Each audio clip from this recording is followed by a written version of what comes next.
So we just need to replace the parts in this elevator, right? Perfect. Now we can head up to the second floor.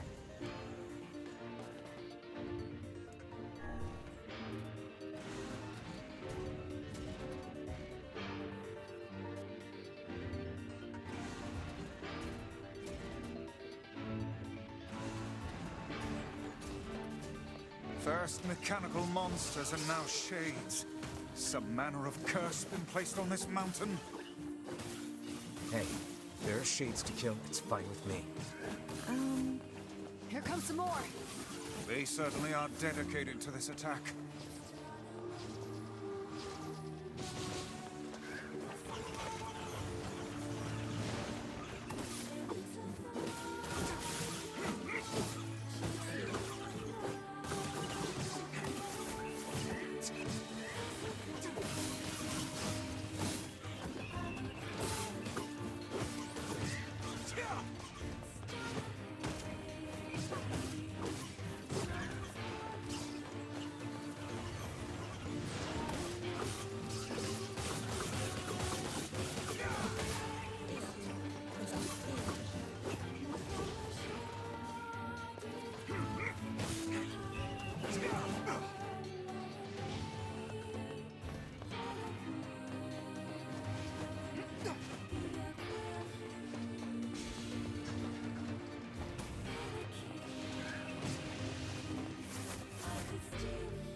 Be careful.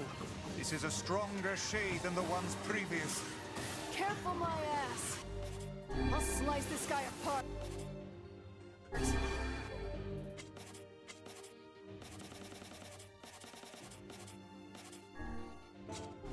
Yes, how assuring.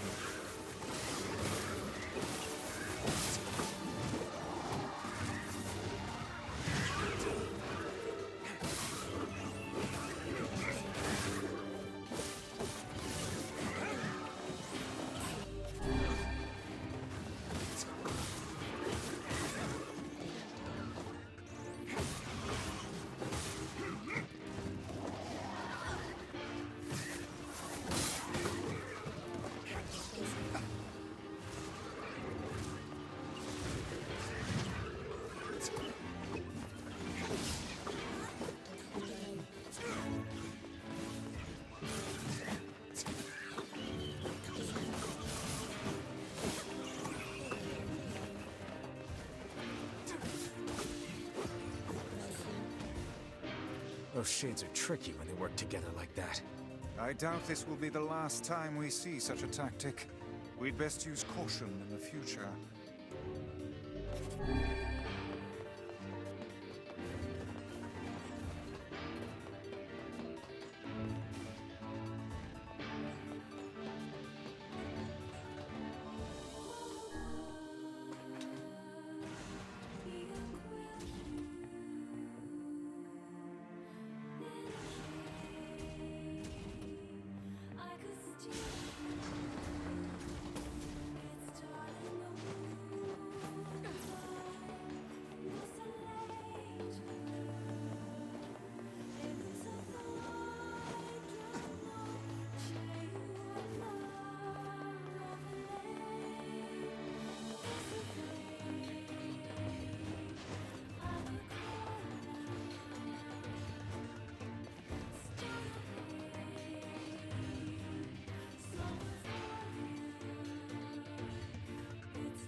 We took out the second floor shades. Thanks much. Now I can make my weapons even more powerful and kill even more robots. Aren't you concerned about the Shades? I mean, one of those things killed your brother after all. No, they didn't. Liar! Robots killed my brother, not Shades. Big, nasty robots. Squashed him like a bug. Gonna kill the robots. Rip them all up.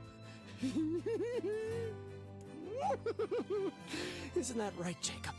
Right? I fear the lad's mind is gone. He seems capable of nothing but hate for those mindless mechanical automatons.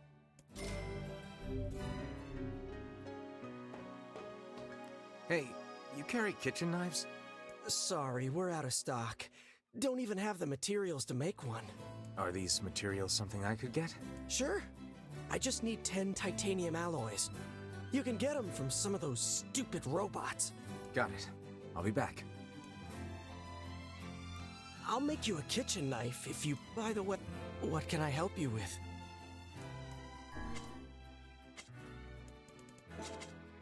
Come...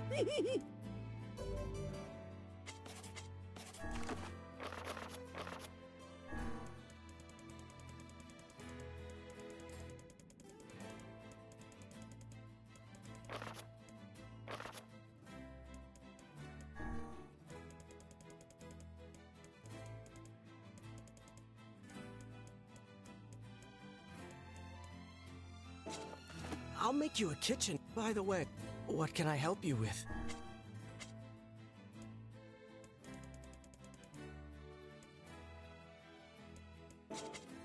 Come.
it!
got that titanium alloy you wanted. Great. I'll get to work on the knife right away. There you go. One world-famous junk heap kitchen knife. World famous, huh? Vegetable or bone, nothing cuts better. It's based off a design from my father. Your father cooked? Yeah, he did pretty much all the cooking. All Mom could do was bake bread. I sure miss those days.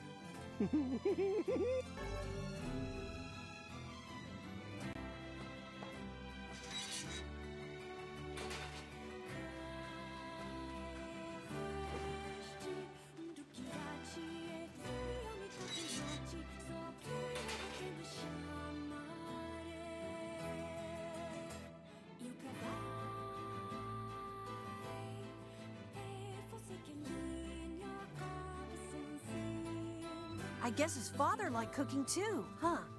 Sounds like it. I hear lots of men are getting into cooking lately. I bet this guy just wanted a new hobby. Yes, yes. Well, we must be off.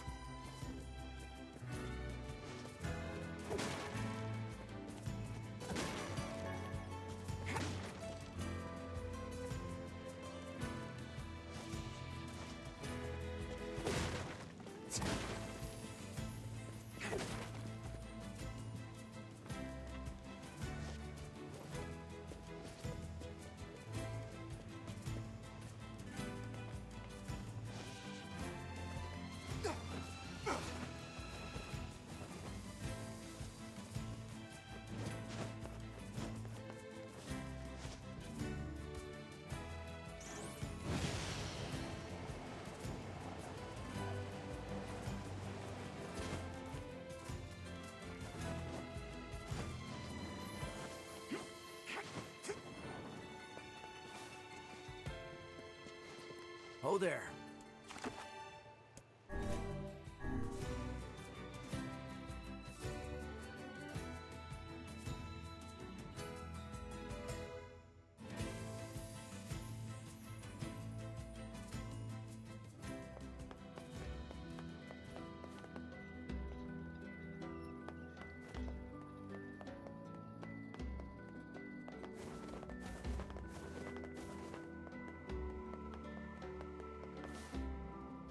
Here's your route, buddy. Oh, how wonderful. This should help with my research. See, research is what a scientist does when... I know what research is. Get to the point. Well, see, fossil records show that at one point in the distant past, all plant life just up and disappeared from the surface of our planet. But of course, there are plants here now, which means they managed to come back. I'm trying to figure out how that happened. Interesting. If you figure it out, it might make growing crops a lot easier. Huh. You're way smarter than I thought, buddy. Anyway, here's your payment. Back to work, then.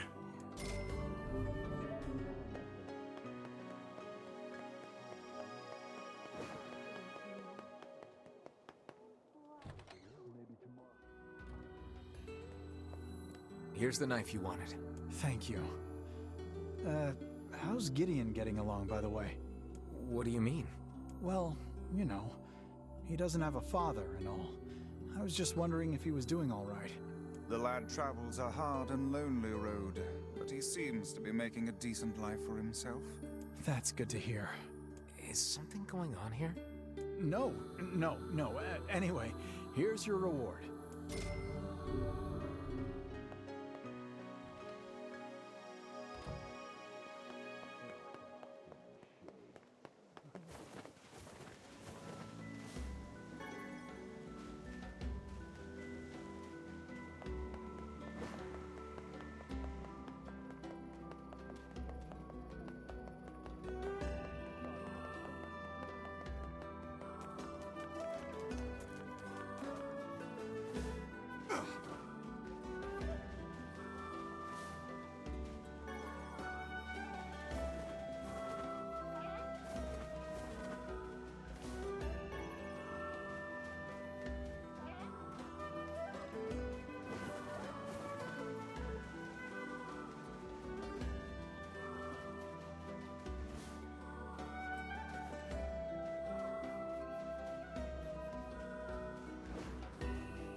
Hey, you got a moment?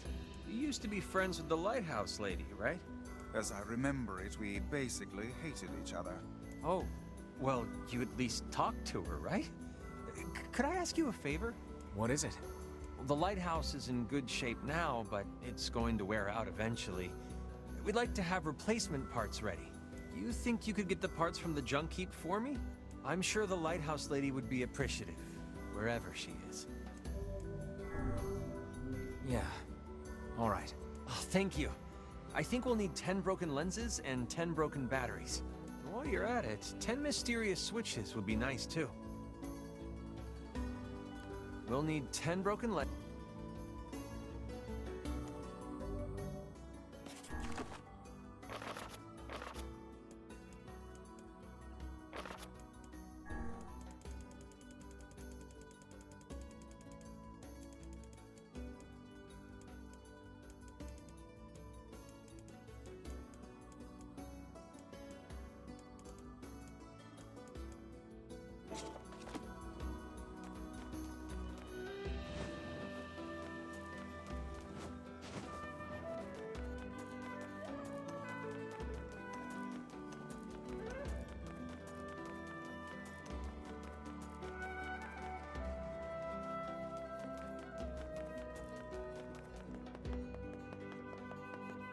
Bunch of townspeople disappeared along with that massive shipwreck.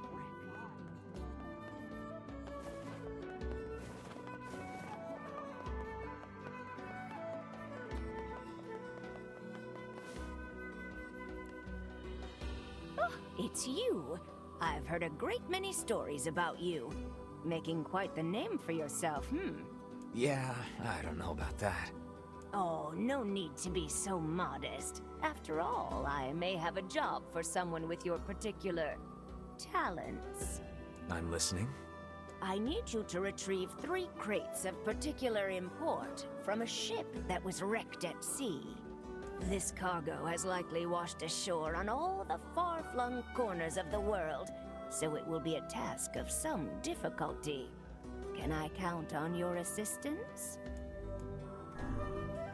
Sure, no problem. Ah, excellent, excellent. Oh, and whatever you do, you must not unseal the cargo. Well, now I'm curious. Why can't I open it? I was shipping some rather unique products. If you were to see them, it might place me in something of a dilemma. Hey, it's your money. You don't want me to look? Fine.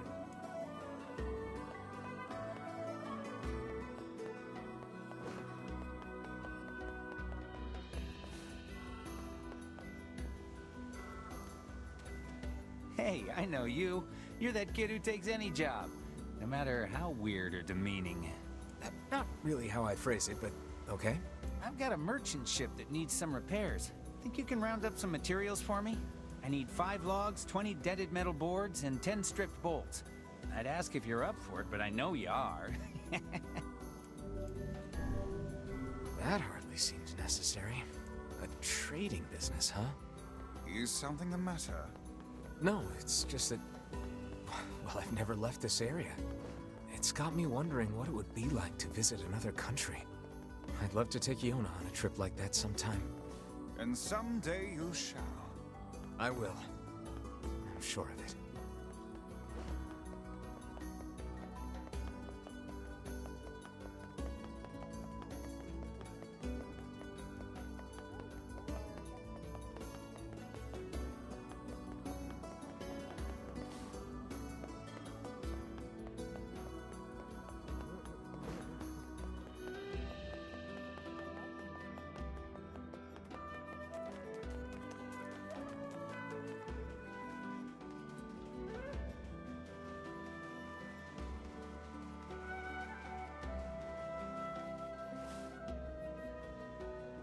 Hey, this is one of the pieces of cargo that washed ashore.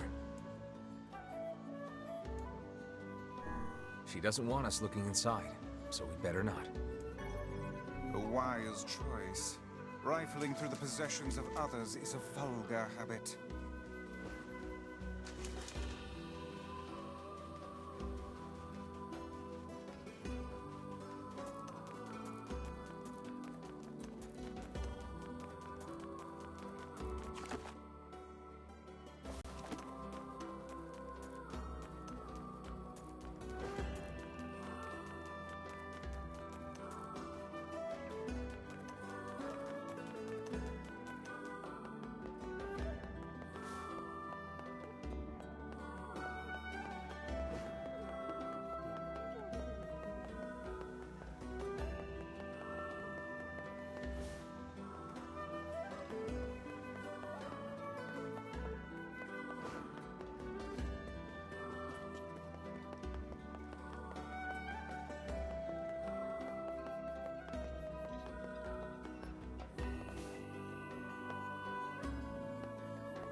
The man with the necklace?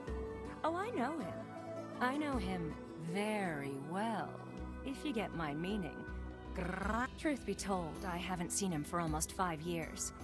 But I know he's coming back to me. That's a really long time. You don't think maybe... He promised he'd come back, and he will. He was honest, and he loved me. Not like that old husband of mine, let me tell you. This man seems to have quite the gift for swindle. Sure seems like it.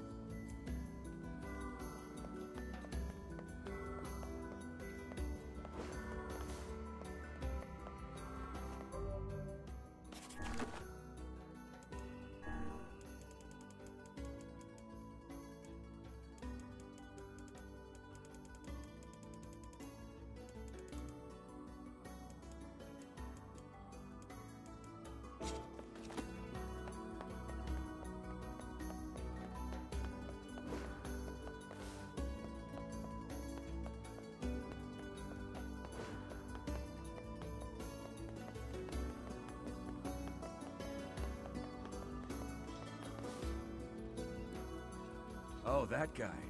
Yeah, he was pretty shady. I heard he beat it for the North after folks caught wind of his counterfeit goods.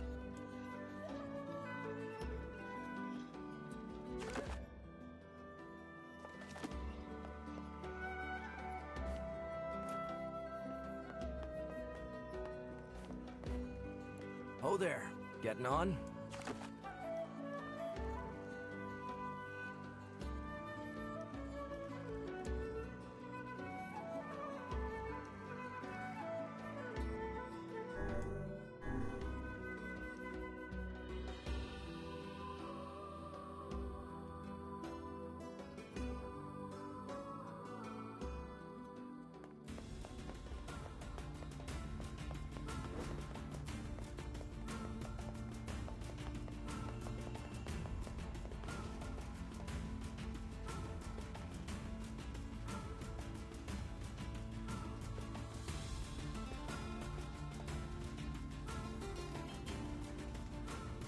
Does it not strike you as curious to find wolves in the desert?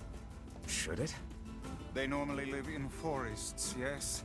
Deserts would seem to hold little sustenance for them. Well, we can certainly guess what they've been eating.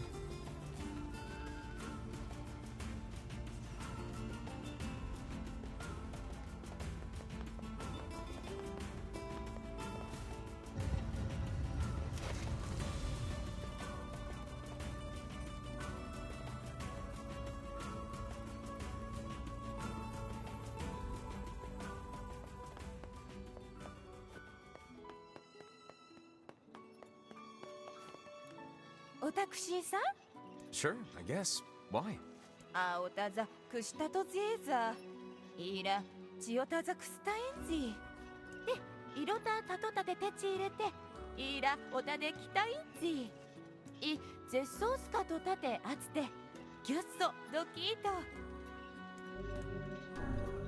If I can track them down, they're all yours.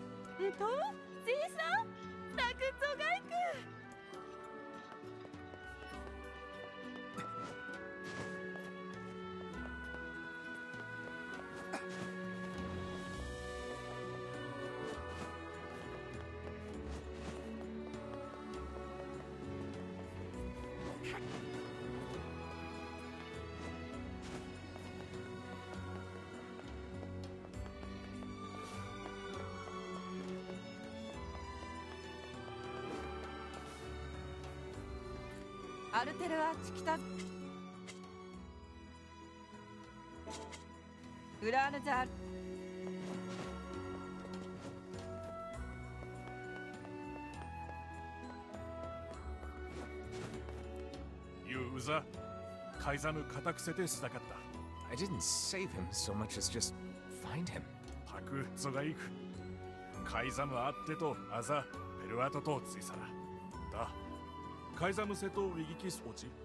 We do not, my good man. Pray elucidate us on the nature of this object.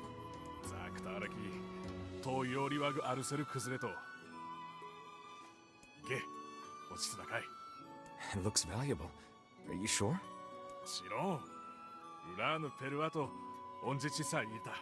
then we would be honored to receive it.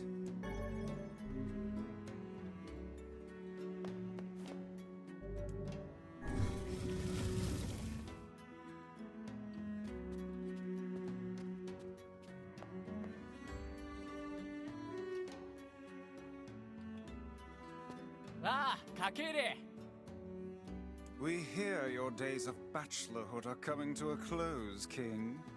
Congrats. Forgive my prying, but we are all eager to know the identity of your lucky bride. 失礼来た。うさきょり。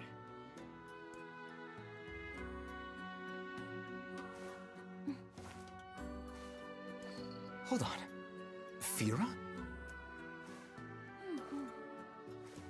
You have grown into a fine example of womanhood. I'm sure you will make a splendid queen. Kaine's gonna want to see this. なあ。つえ、イラソータサッタラ。ギントソンキシチって大釣りだったらき。お、見るさい。Pleased to make your acquaintance, Your Royalness. Congratulations on your wedding. たく。I'm sorry Kaine's not here, but... 結構来るなろ一致して沢たいて土地。あたちやった。夜せれ、やりさたち、とてテスレ。Of course. How could we refuse?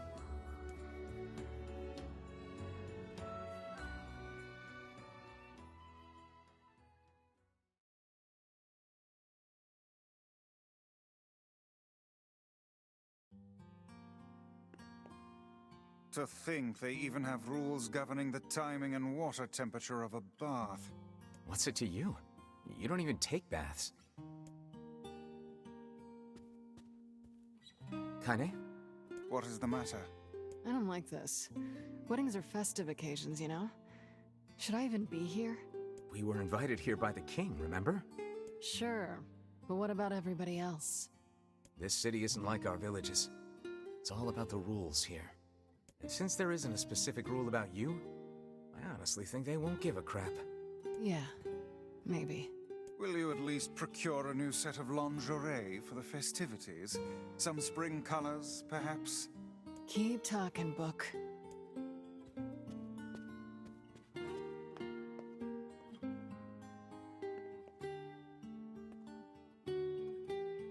Oh. What's up? Just having trouble getting to sleep.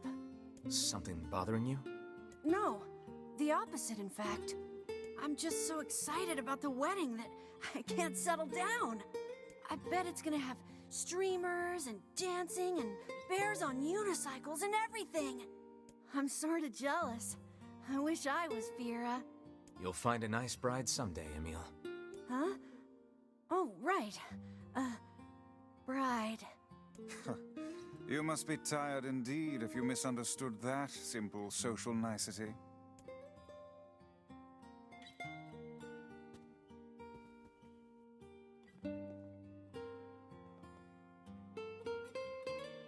Yeah, that's not exactly it.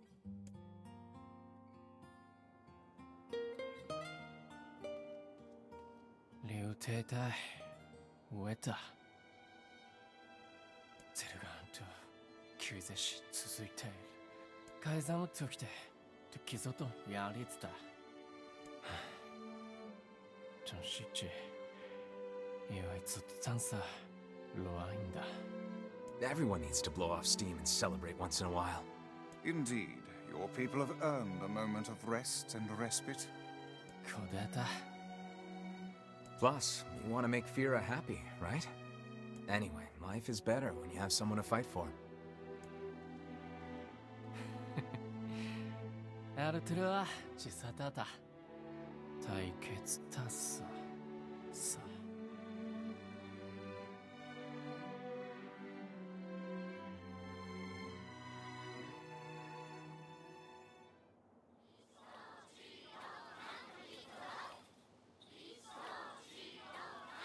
Aw, weddings are the best.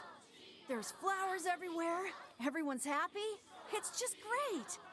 I'm kind of jealous. Aren't you jealous, Kaine? Nah. Oh, come on.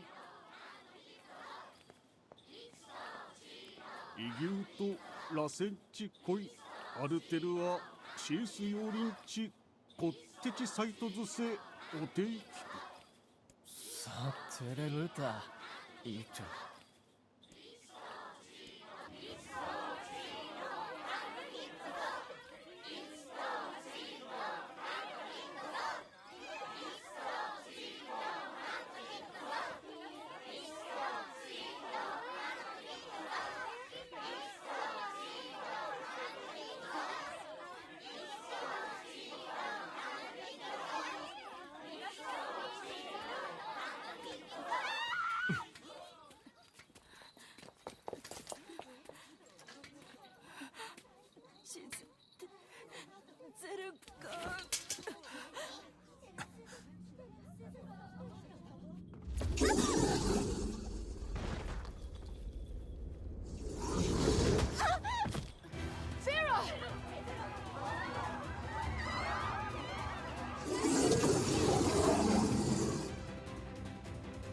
That wolf is a shade.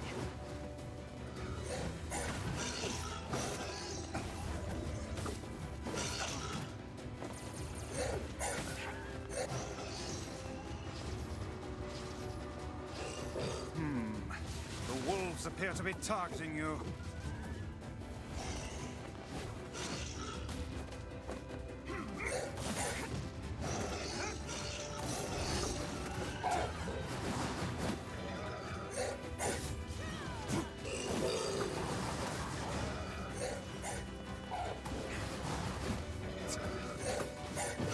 The leader seems to have the power to reflect magic.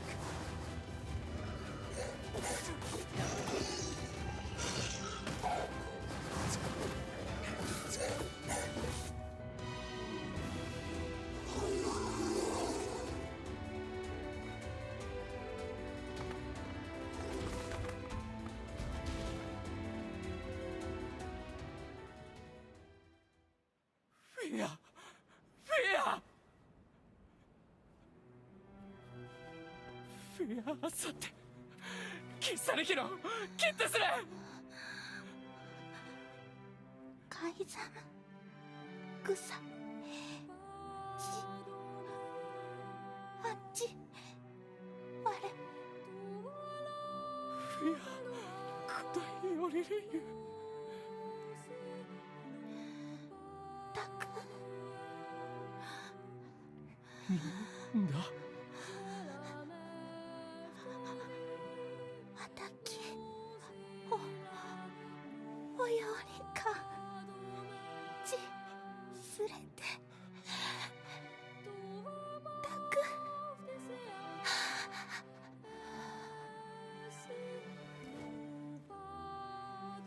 フィア浮いてるフィア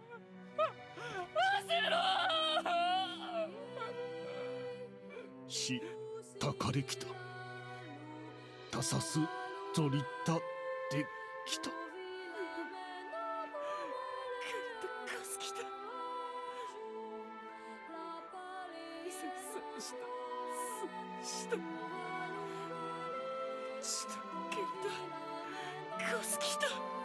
改ざん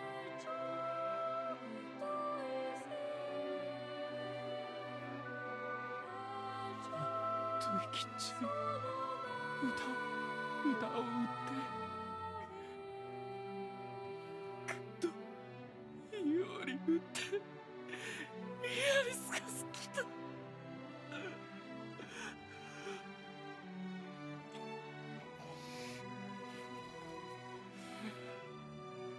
行こうゼルガーゼス I would rethink this course of action, King. Ahead lies a battle you cannot win. 改ざんよりアフェルセねザルツザルツゼルガーザルツンタゾルキアレル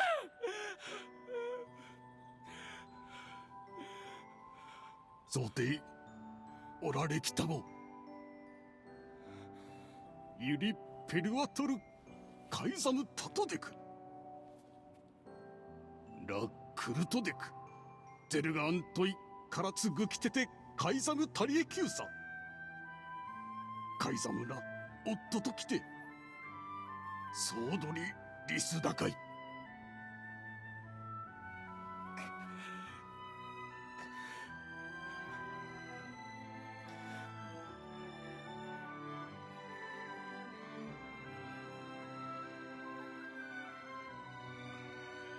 The king's grief is strong. I doubt he will stand down at this point. Yeah, I'm guessing he'll run off to take on the wolves any time now. Will we let him go by himself? Of course not. Hell, I hate the wolves too. Then we must prepare for the fight. It will not be an easy one. I know.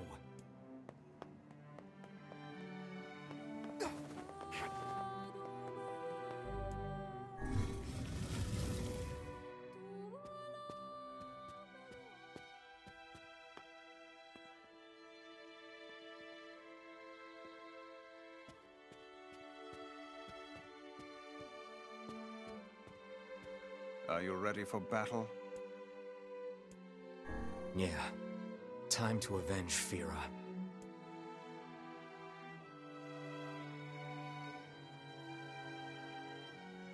Fira Yaril. Selgan Kizoto. Yajitsu Torel. Hikiu Jiketsu. Ahu! Artemu Atato. Skosu Raida!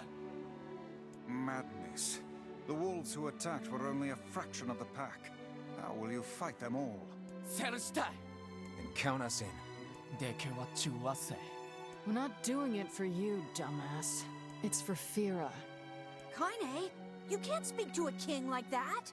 If this is indeed the plan, then let us make haste. We can ill afford another tragedy. Fira. Tak. To.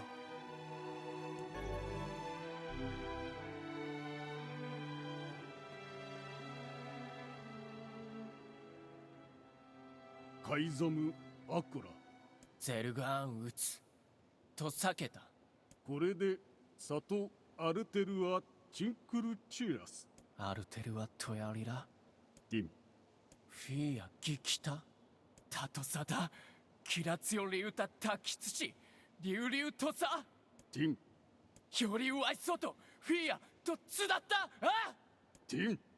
あんだだせティントシケンユーカイザムテクアンダルアミしか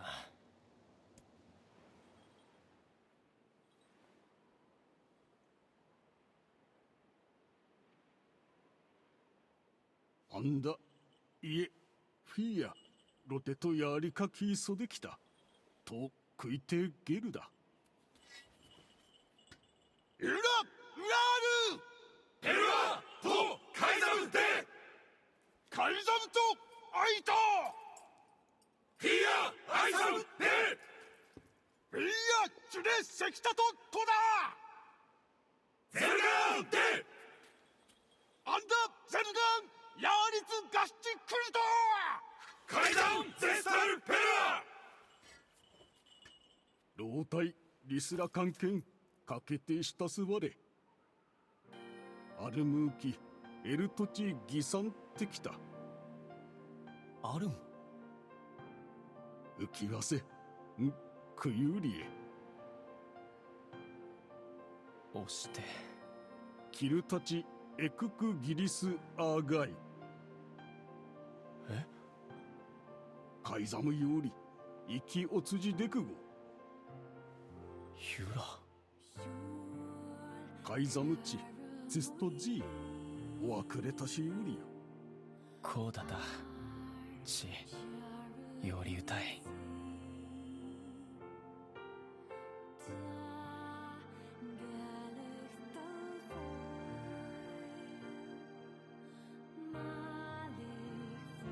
クリゼルガンタチトグだリー言ってクタイ Forget it. It's for Fira. Let's move.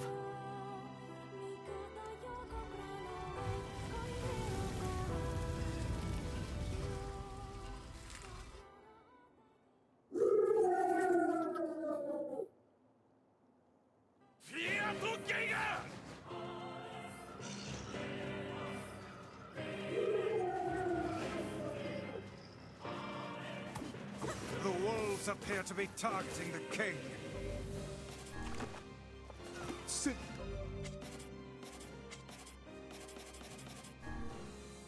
Gerda, Kaisan. Kaisan ni Keori! He seeks the king of Facade.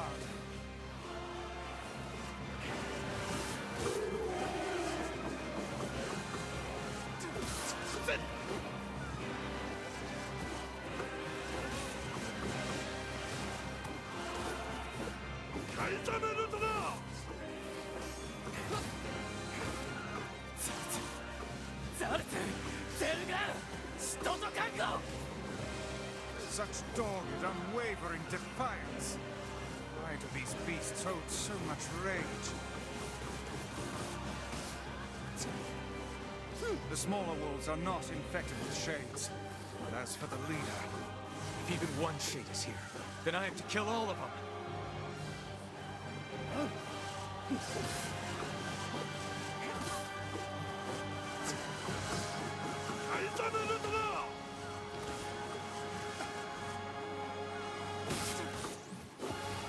Above you, stay on your guard. The king is in danger. I'll guard the king. That's what Firo would want. Indeed. You must worry about protecting more than yourself in this battle.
Kaisan, 随時で。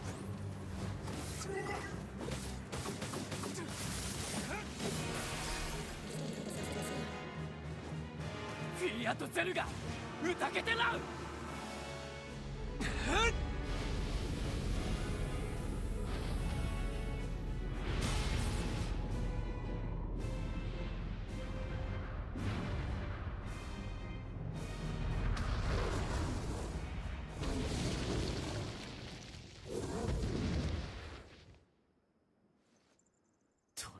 ゼルガン、セダと、ユウと、アキン、ゲッタイシ。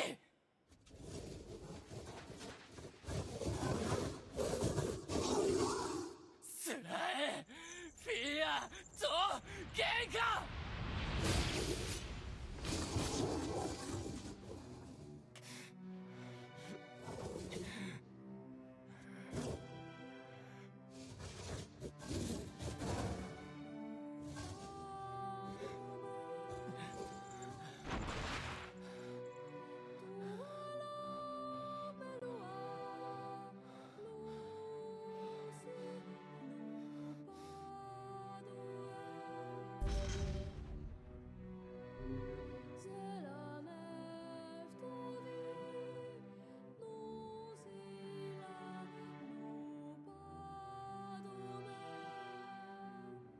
好きてそちたかれそえだくそとくらサゴスと意識シュデライアリステチ I believe that young Fira was perfectly content with the life she had. Of course. Does this not sound like what she would say to you? She was terribly proud of her king, and now you must do all you can to honor her memory. Data, Doris, Kyo, Kutaitu, Richi Lail, Kaizam, Chittada, Kete Taisoto, Chi Tatterunda. Is that another infernal rule? Ura no Peru wa, Tonri. anda toshitoshi. Aruteru wa yariru. Ro? Fia. The poor king. This is all the Shade's fault.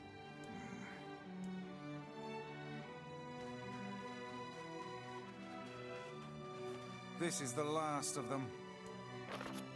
Now we can find the Shadow Lord. And Yona. We certainly can. Hold on, Yona. I'm almost there.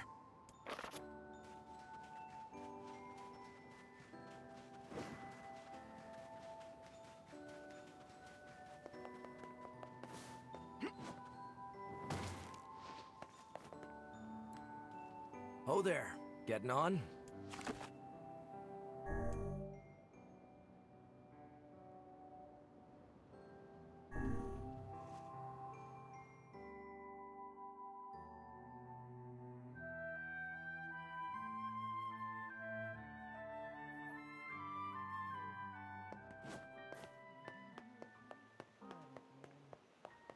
I marvel at how relatively simple a task this retrieval process proved to be. It is almost as if someone deliberately set us on this path. You're overthinking again, Vice. But... I don't care if it's a trap. Yona's waiting for me and I'm going. I see.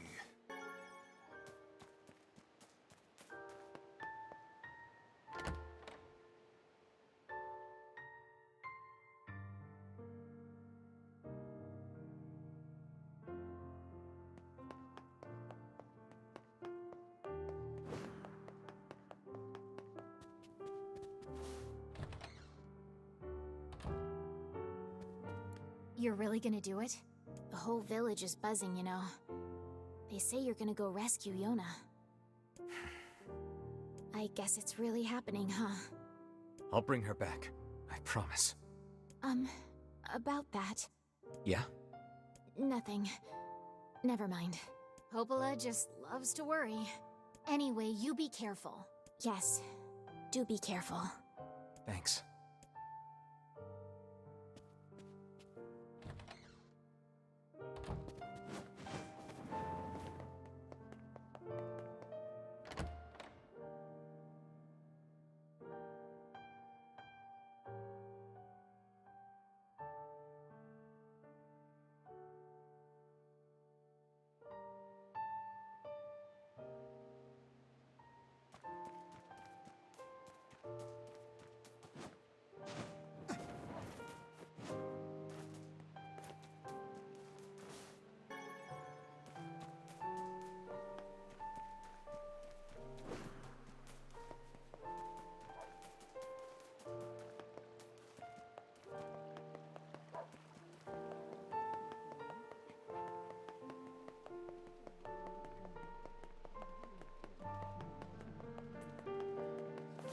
Welcome.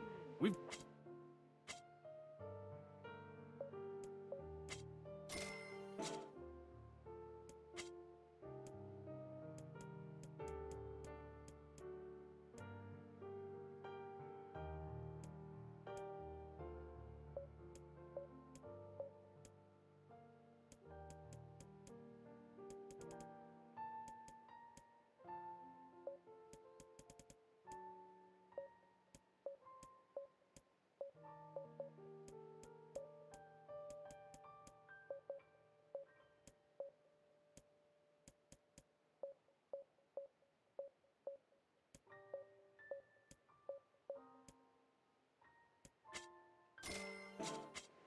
Be careful.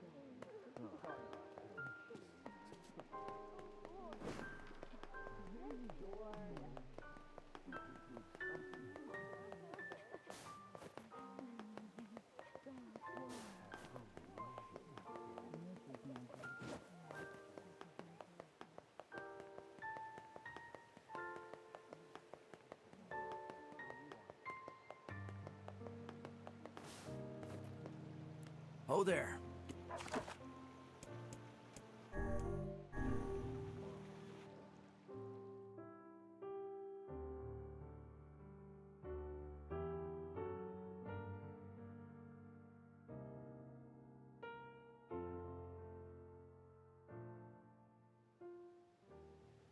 Are we ready? let's all make it back alive, okay? It's a plan.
Such an ominous sight.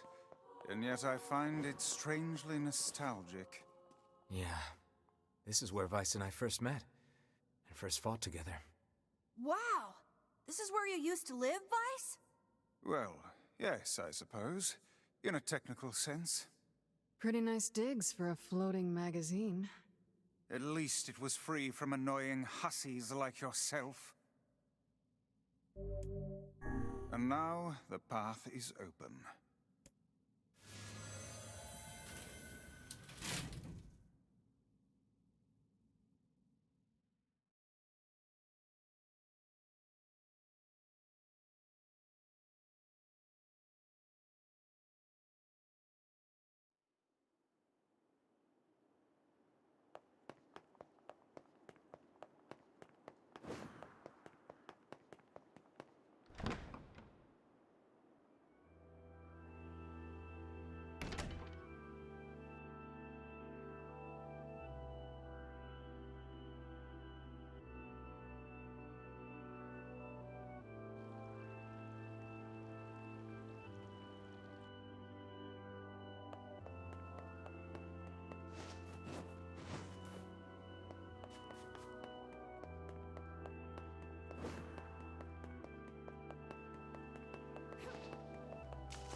To whom does the true voice speak? To whom does the true form show itself? You must answer. It can talk! I ask, why did humans disappear from the world? The hell is this? I believe this is some manner of password. Password? Yes. The correct answer should grant us access to the castle. I feel confident I've heard this somewhere before. To who? I ask, why did humans disappear from the world? You must answer. I answer, because of a black disease. I ask, how can humans extend their lives? I answer, by separating body from soul. I ask, what is the destination of souls? I answer, they are placed in their corresponding shells. Very well. You are acknowledged as master. You may enter. Well then, it seems the way is open.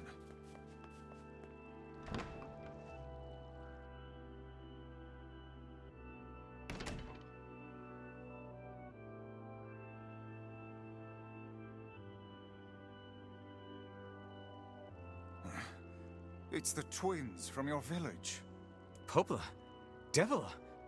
What are you doing here? Hey, any chance you'll just go back to the village? This is a very dangerous place. Even if you can find Yona here, you probably can't get her out. How did you get here? Shh. We're asking the questions right now.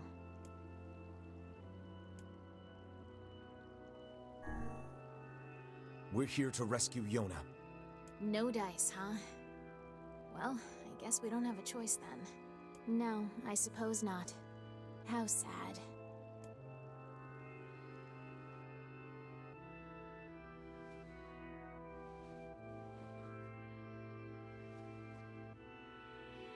We didn't want to fight you. We really didn't want to.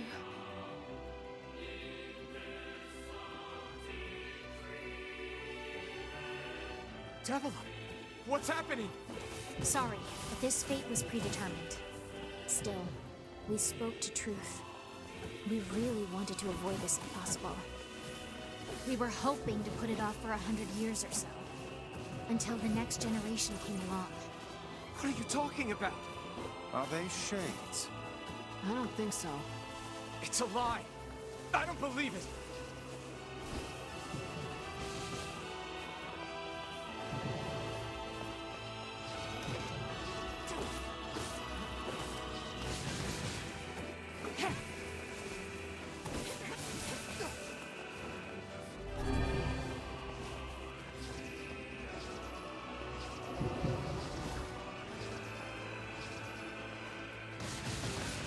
We never thought you'd grow to be this powerful.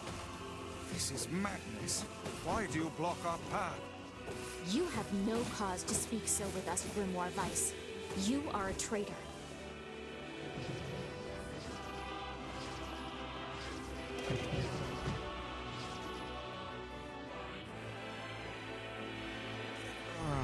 What now?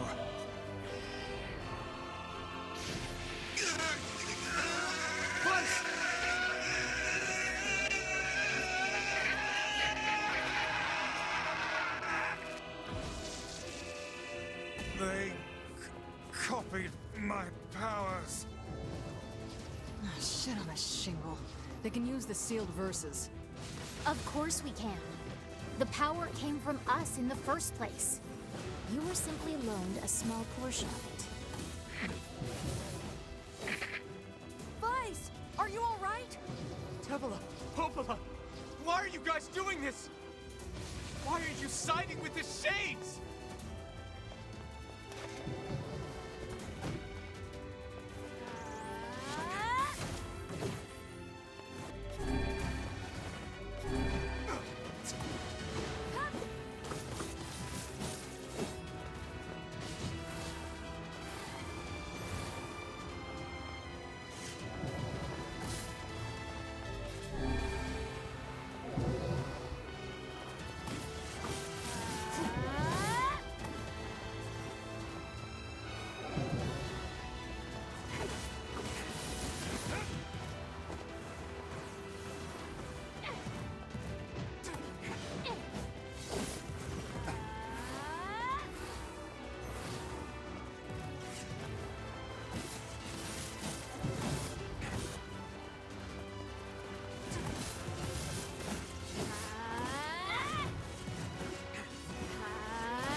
Why? The answer to every riddle lies within the heart of the Shadow Lord. The Shadow Lord? So you've been on his side this whole time? You must search for that answer yourself. You've got to face your own truth now. Please, enter the Shadow Lord's castle.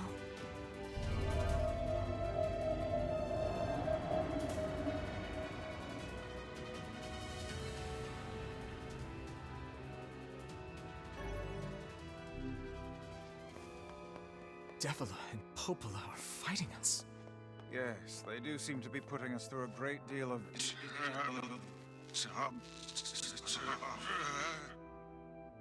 You okay, Vice? How odd. For long years, my mind and tongue have been my greatest assets.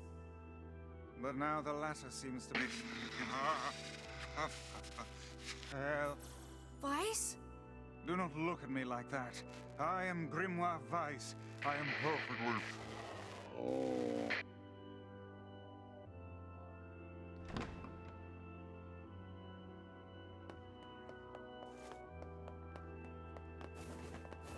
I think I hear a waltz.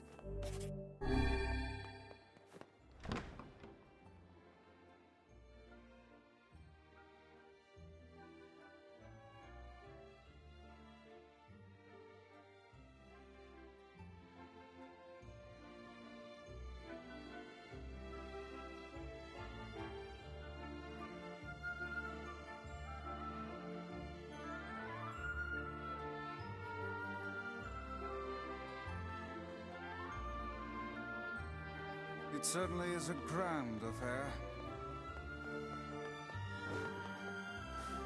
Bunch of dancing bastards. They're all shades!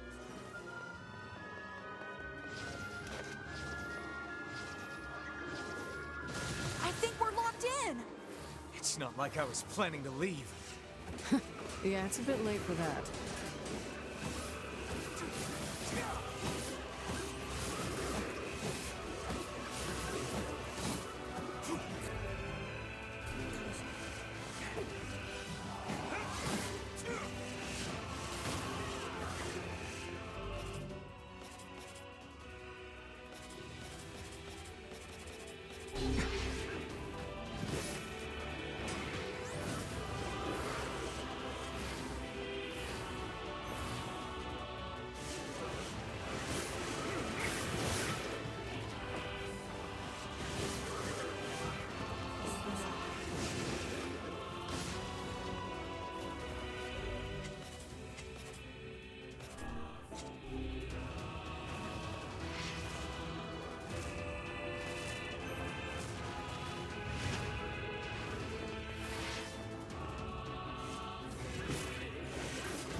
Damn it!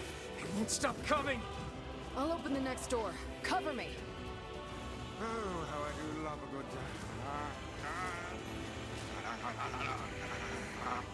sacrifice!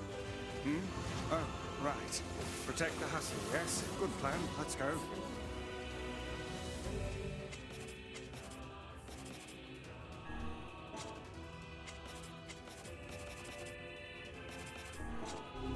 Protect Kaine for us!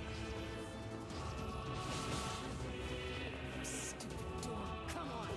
Oh, come on. Kaine! Hurry! It's not open yet? Do I look like a goddamn locksmith to you?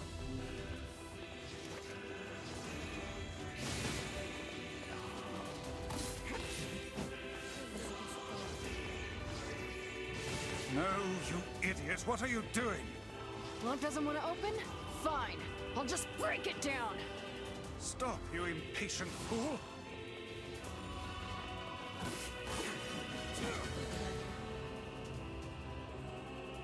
Goddamn no good bullshit bastard!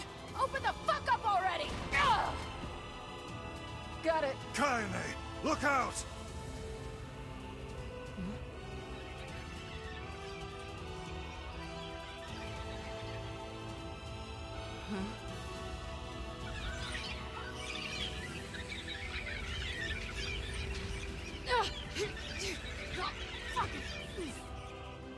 Are they laughing?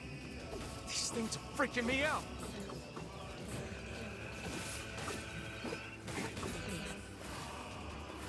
Kaine! What's wrong? We need to help Kaine! We need to help Kaine!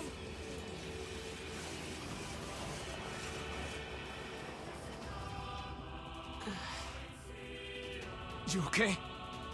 Yeah. Well, we got problems.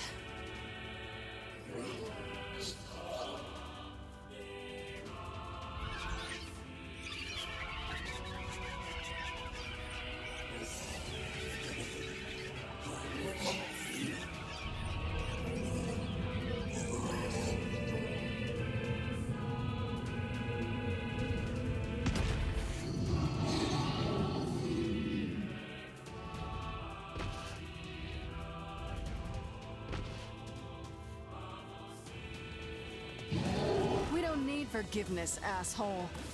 Kaine?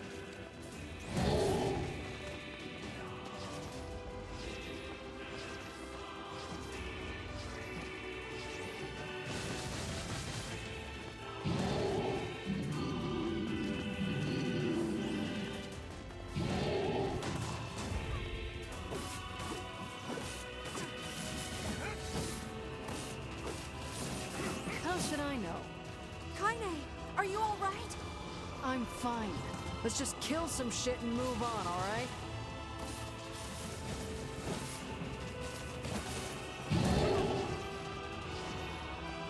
Damn it!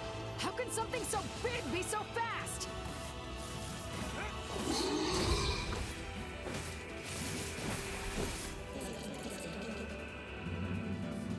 Damn shit.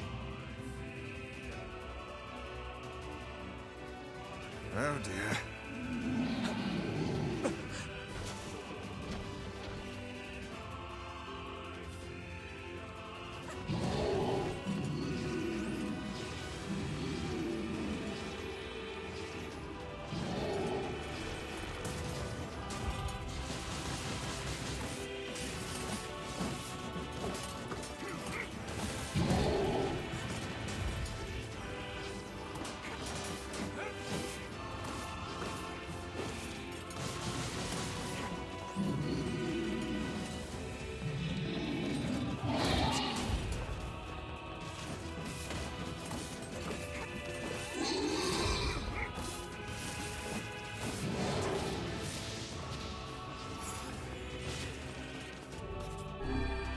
Can we even hurt this thing? That fog! Oh no! I can't stop now. Damn it. Stay focused, Kaine. Don't fall victim to such distractions. Come on! We have to keep going! Let's go!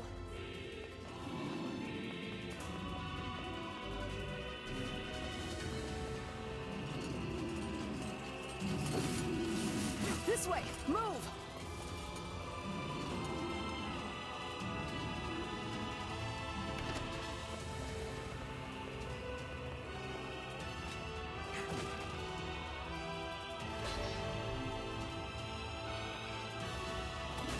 Up here!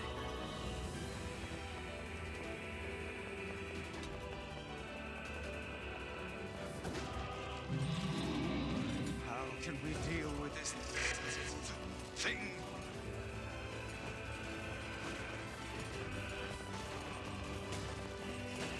Please, hurry!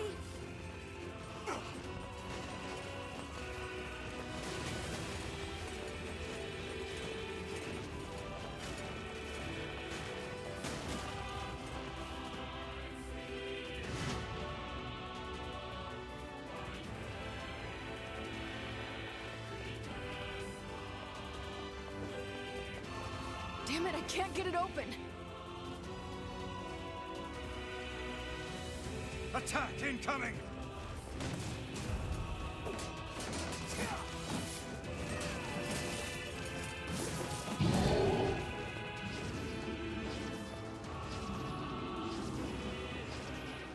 The entrance is locked too!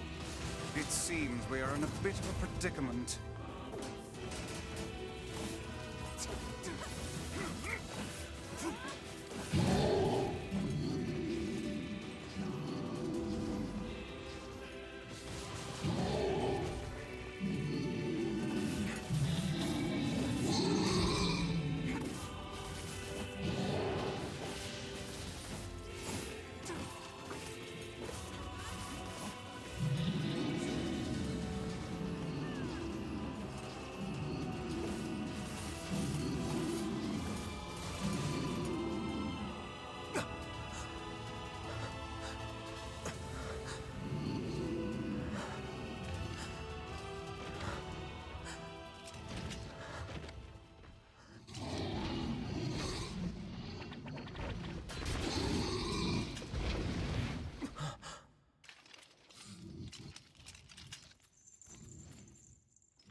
Casa, 程度と、地、いるとて。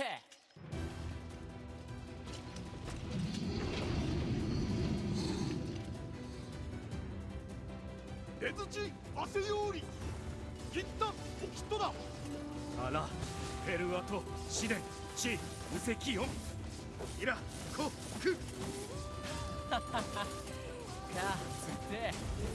What are you doing here? サルリンク死んだ。と、カイザムとキロだろ。You are correct. いや、アラトテ三世帯。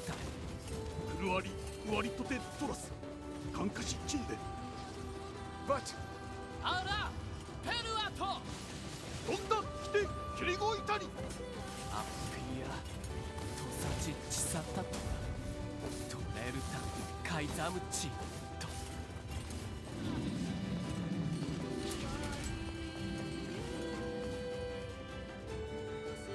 Hey! Stop! Let me go! Stop it! Damn it! King, no! ギ後でアリクラーサアゴ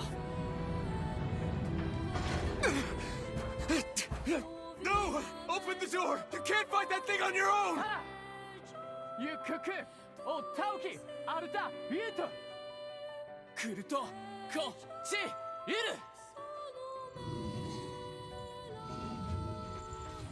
カテ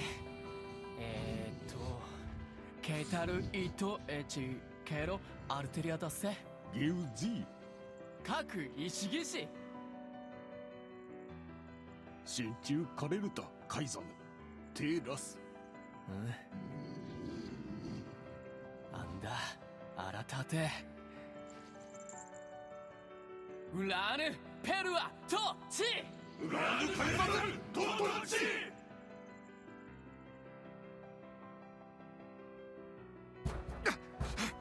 Open the damn door!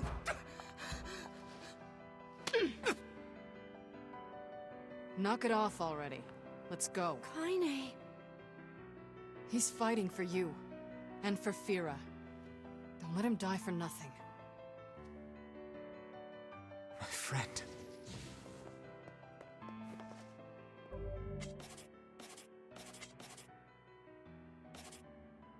Help me out, Emil!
Devila!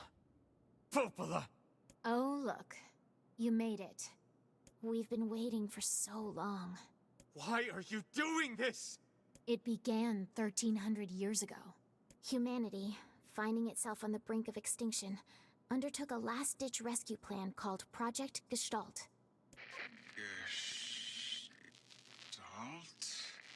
Do you still not remember, Grimoire Weiss? Then let's give you a refresher.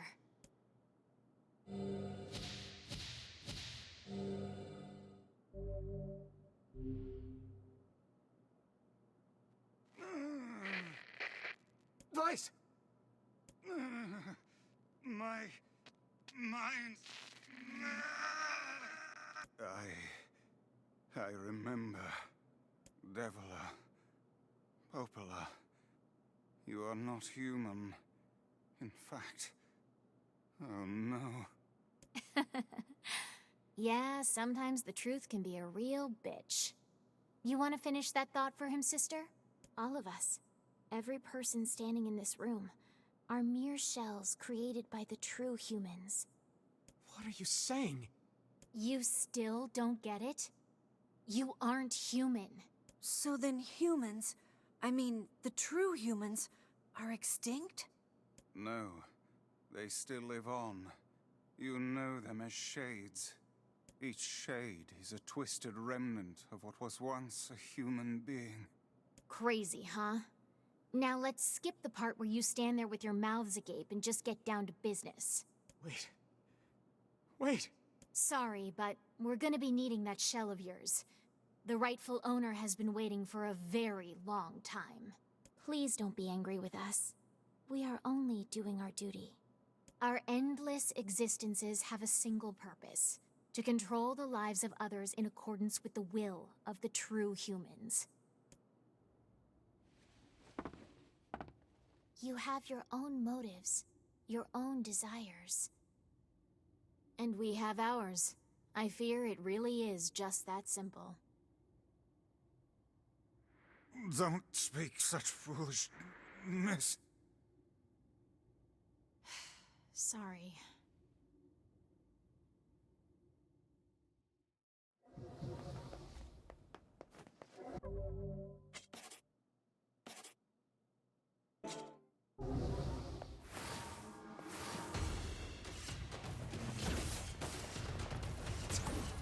You and us, we're the same.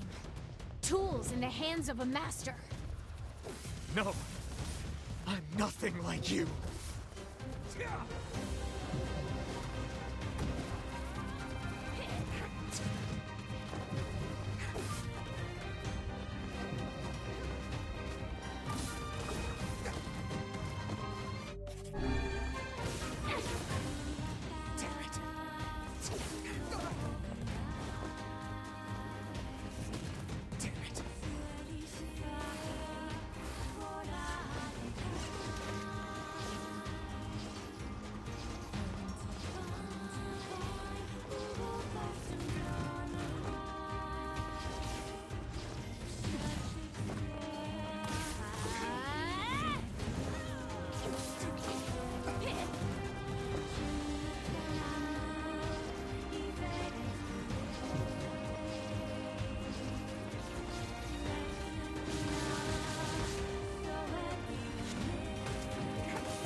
Popola, are you crying?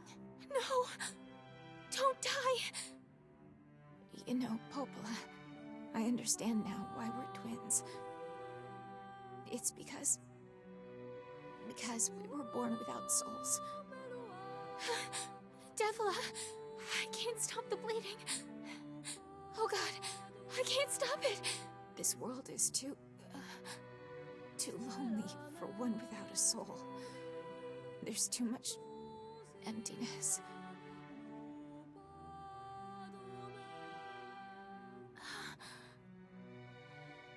Our souls are missing. And yet somehow our tears still work. It's kind of weird. Sorry, sis. I love you. Devila! Devila! Don't you go! No, I can't be alone! Devila!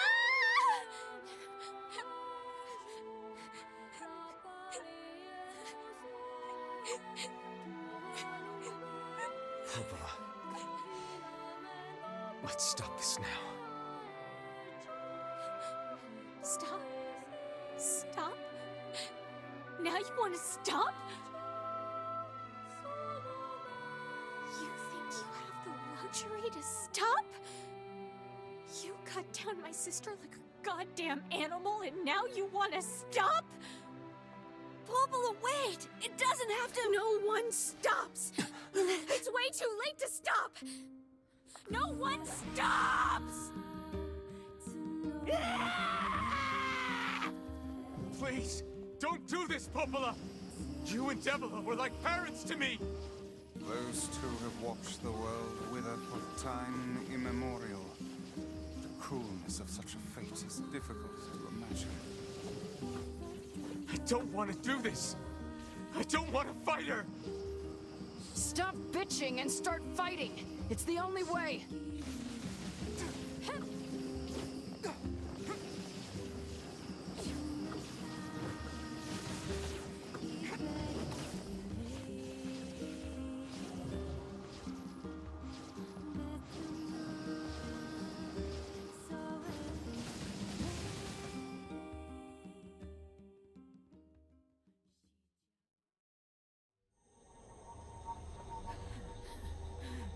No stopping. No stopping ever!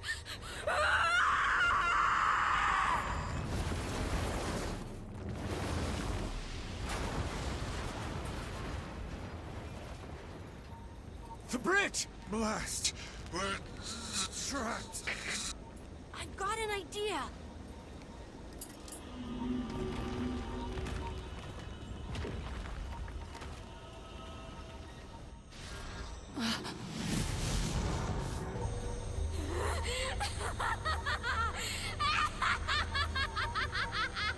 I fear we're done for. It'll be all right. Huh? You know, when I was young, I hated my eyes. And now that I'm older, I hate what my body has become. But there's something else there now. Something like pride, you know? I mean, without all this, I couldn't have become your friend. Goodbye, my friends. Thank you for everything. Emil! For so long, all I could do was destroy. But now, I have a chance to save something. No! Now get going, okay? Emil! Don't worry about me. I'm gonna be fine.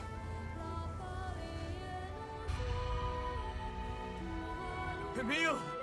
Emil! Emil! Your jackass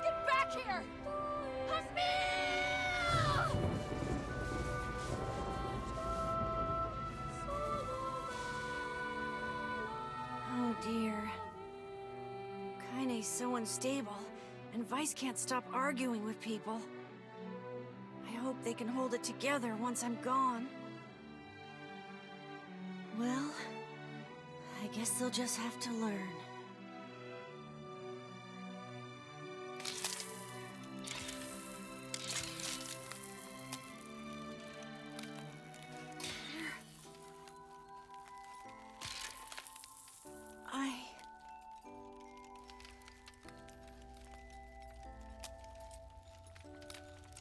I want to see you again. I want to see all of you again. Just one more time.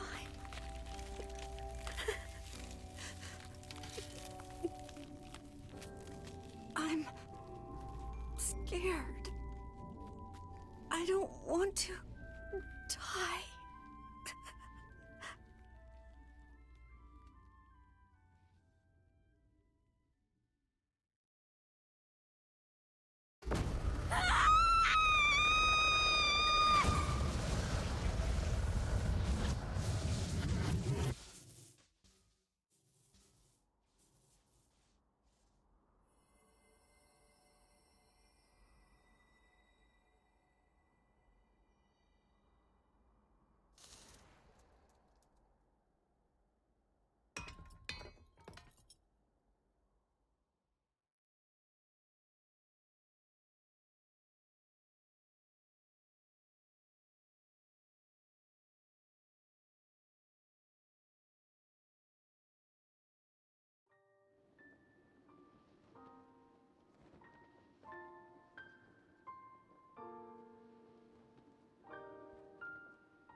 Let's go.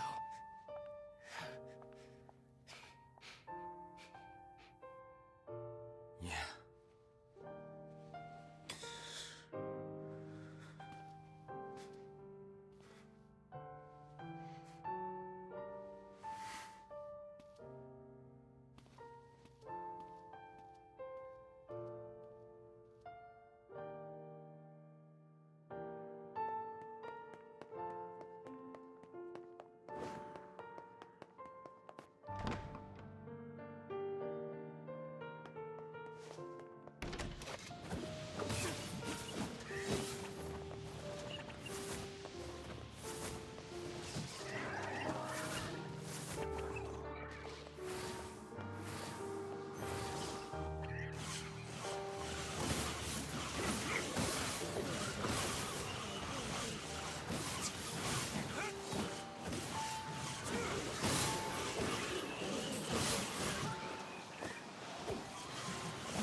Yona!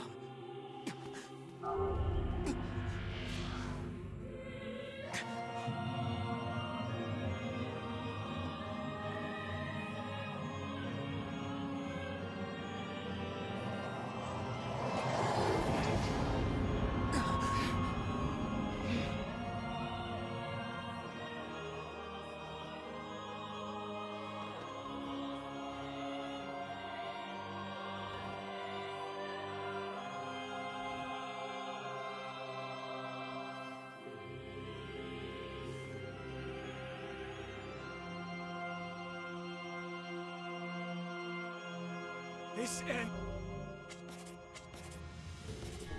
He's here. Strike hard.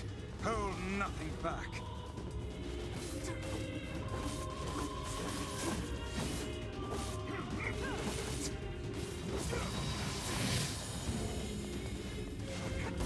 How could a mere tool hope to stand against the Shadow Lord?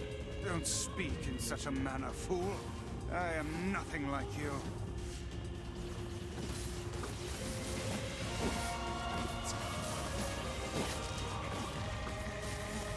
Watch out!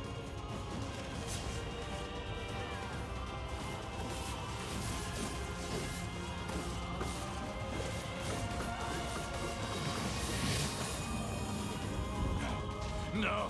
Impossible!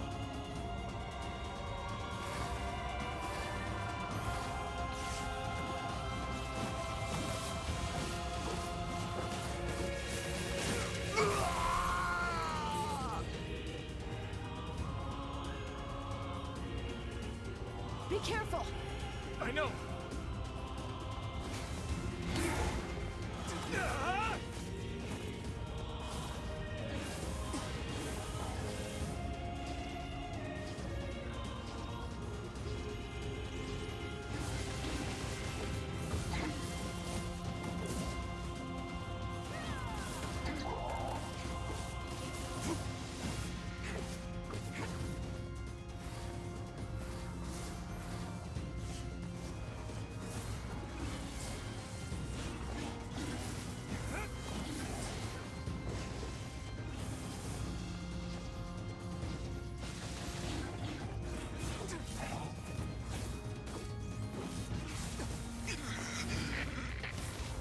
Vice, you alright?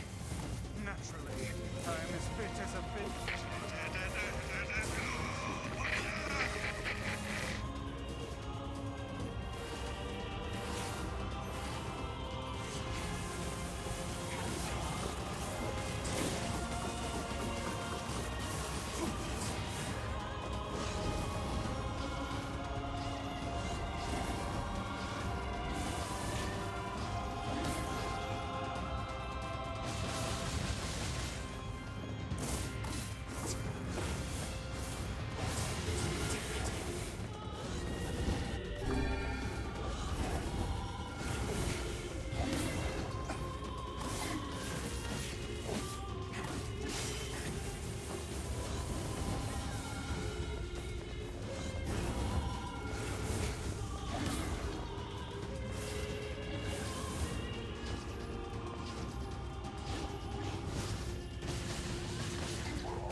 Wait.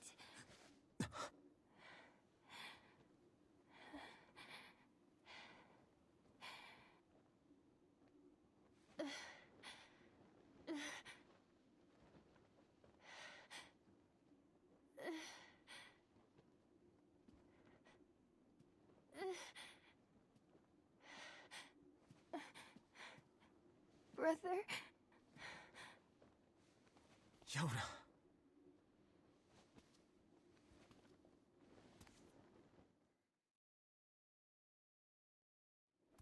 Huh?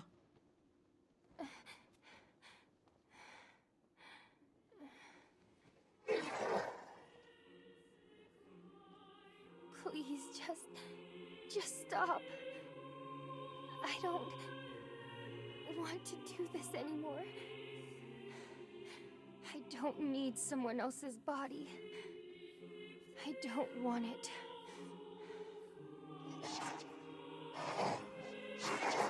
There's another girl inside this body. I can hear her. She won't stop crying. She says she wants to see her brother. Yona's been possessed?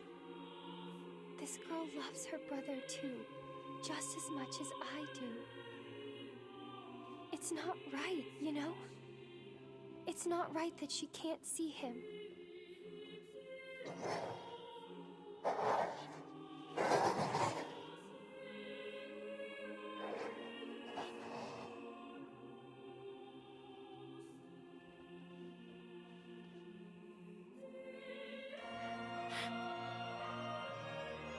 It's you, isn't it?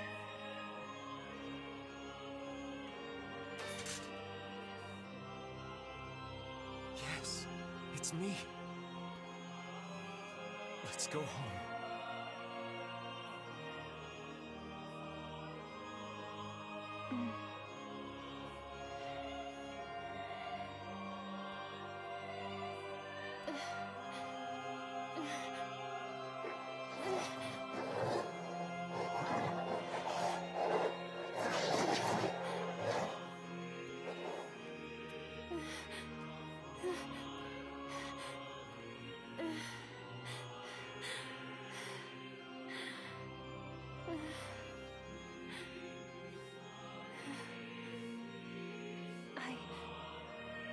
I'm really sorry. I don't know what to... I'm so very sorry. No matter what. Just know that... I love you.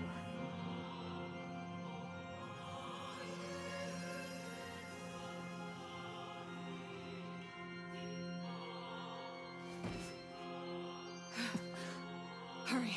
The shade that possessed her is gone.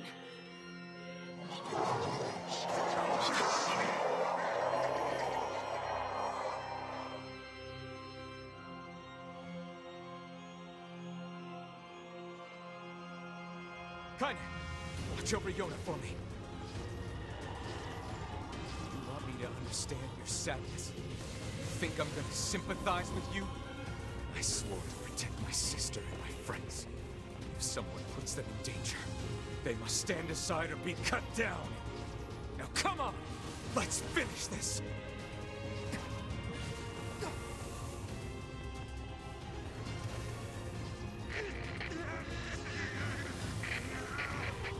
Weiss, what's wrong? Fine. All is You're freaking me out here, Weiss. What are you doing? Come so... Do it! Strike the killing blow!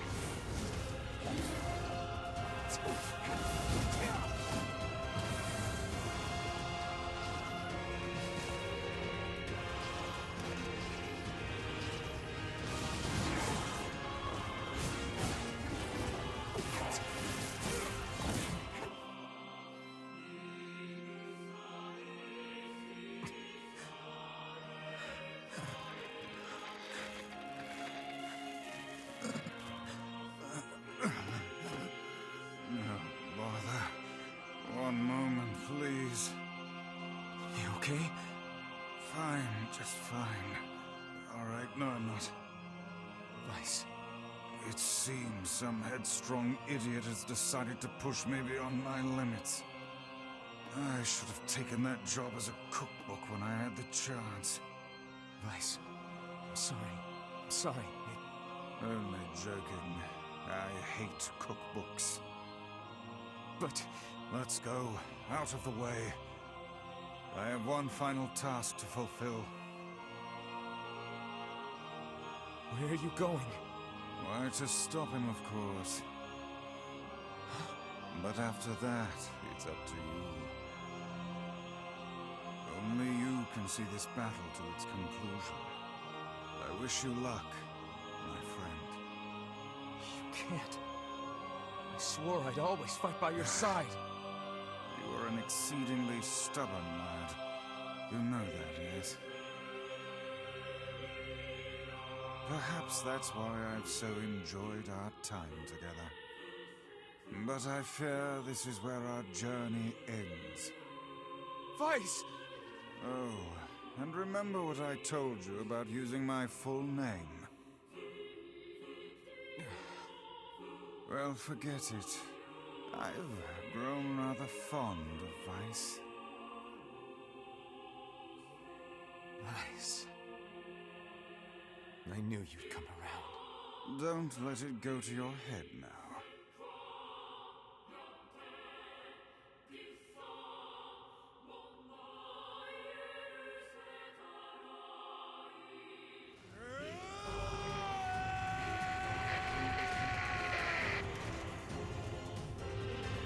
I have something to defend.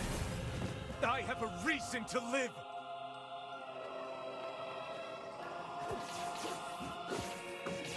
Shut up.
Is Yona all right?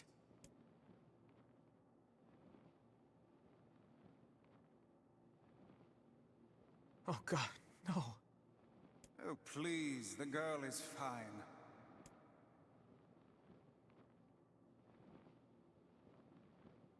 Vice? Where are you? Are you okay? I am as well as can be, considering I have lost my physical form. Doubtless my voice will be the next to go, so listen closely. Your sister is safe. Do not mourn her, and do not give up hope. Instead, you must call her back to you. How? Use your memories. Recall the times you spent with her. Present her with proof that the two of you live still, and that your lives have meaning. I don't know. Typical. But take heart. I know you can do it.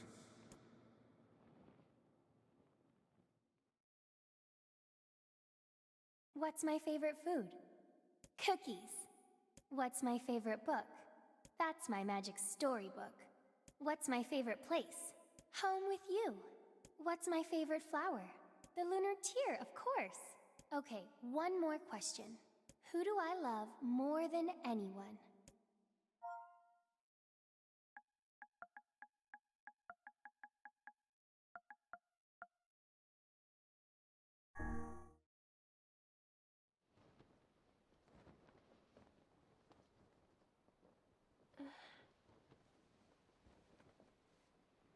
Is that you?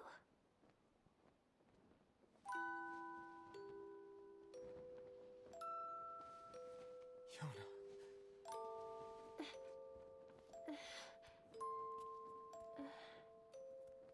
Is this my body? Yes, Yona.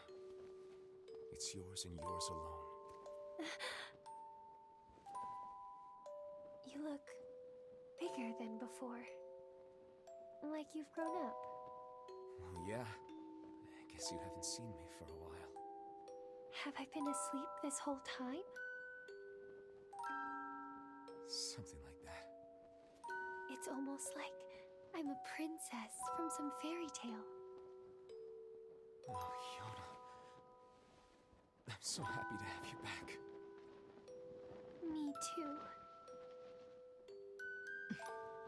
Kaine. You and your sister. You have a good life, Kay? Where are you gonna go? Guess I'll... You could stay with us, you know.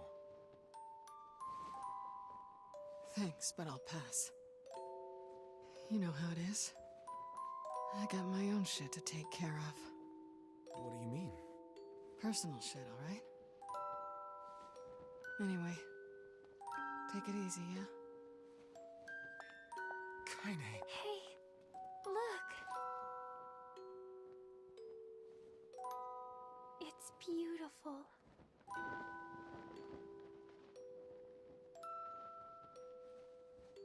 For the longest time, I heard someone telling me how they wanted to see the light. And now, they can finally see it.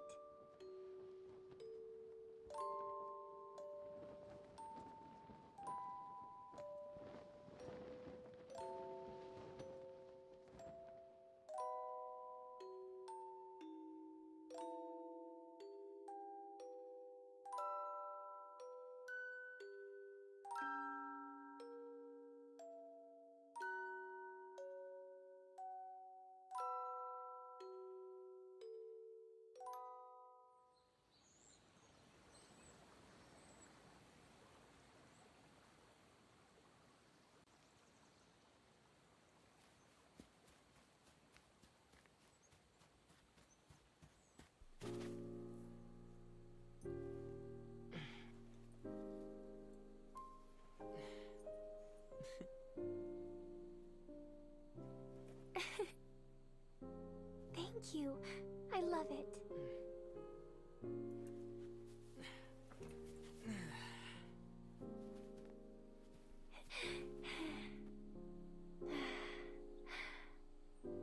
It's so sunny today. Yeah, it sure is.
Spell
Whenever I interacted with Kaine, I was reminded about something from my past. Maybe my mind has been confusing her with my sister this whole time. Anyway...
During the credits, I realized that I had my mic muted this whole entire time I've been streaming.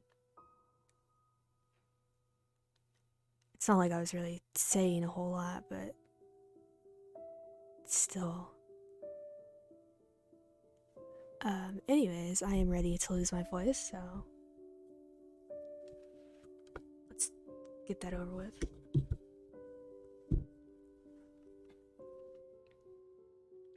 The sound of rain filled the village.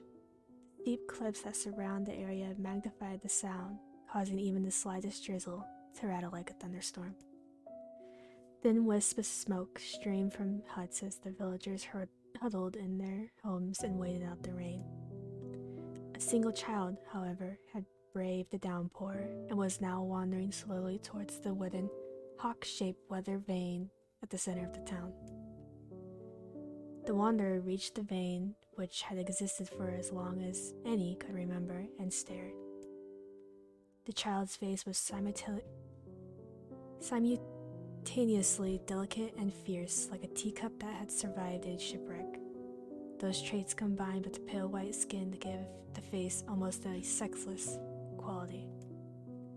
If the beak turns east, I'll go home. If it stays west, then The child blinked.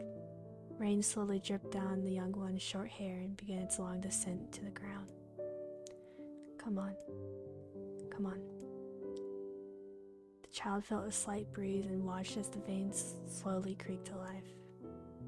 Spinning this way and that for a moment, it finally settled with the beak pointing firmly towards the east. East? Really? Before the vein could move again, a jagged rock came spinning and tumbling through the air, striking home against the child's head. The force of the blow dropped the child to the ground as a hail of stones began to fall all around.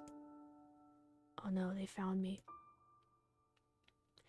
A heartbreaking smile crept across the child's face as the stones continued their assault. Through the rain, the sound of multiple footsteps grew louder before a voice rang out. Yoo-hoo, Kaine! The voice belonged to Demo, the worst of all the bullies in the area. As Kaine struggled to stand, a final stone came skittering through the mud and bounced against her foot. Blood oozed from a cut above her eye and blurred her vision, but she could not make out the shapes of Demo and his usual gang of idiots. The boy seemed taken aback for a moment by Kaine's seemingly indifference to the blood dripping from her face, but quickly regained his bravado. What's up, freak? You like the rain? You like getting all wet? Or did you finally decide to run away from home? Though she knew it was futile, Kaine turned to leave. Before she could get more than a few steps, the other children scrambled to surround her, cruelty burning in their eyes. Kaine knew those were not the only eyes on her. The tormentor's parents watched from the safety of their homes. She was attuned to the sensation. It was one she had experienced many times before. while some villagers simply turned a blind eye to the action of their children, many encouraged it openly. In a society ruled by superstition and fear, Kaine was something to be hated, and if possible, destroyed. I didn't say you can leave, freak. Demo's words chewed at her like a worm through an apple. He can't hurt me, she lied to herself. Be strong, be brave. He can't hurt me, he can't hurt me, he can't hurt. Oh, look, the little freak's gonna cry. What's wrong? Are you sad that everyone hates you and wants you dead? Kaine prayed for the rain to flood it down and carry her away from a world that seems to have no place for her. But if there were gods, they chose to ignore her. As Demo crept ever closer, the clouds began to thin and the rain slowed. Even the weather hates me. I'm useless, a failure. I wish Demo's rock had taken off my head. Kaine couldn't meet Demo's leering gaze as she lowered her eyes and stared at the muddy ground below. The bully moved forward until he was inches away. She could smell the scent of old meat on his breath. The boy grabbed Kaine's face with thick fingers and yanked it upwards. She tried to turn away, but he forced her gaze back and jammed his thumb against her eyelid to pry it open. Show me. No. Did you just say no? Demo grinned evilly. You don't get to say no to me. No one says no to me. Not even taking his attention away from Kaine, he called to his cohorts. Come on, guys, let's give the freak what she deserves.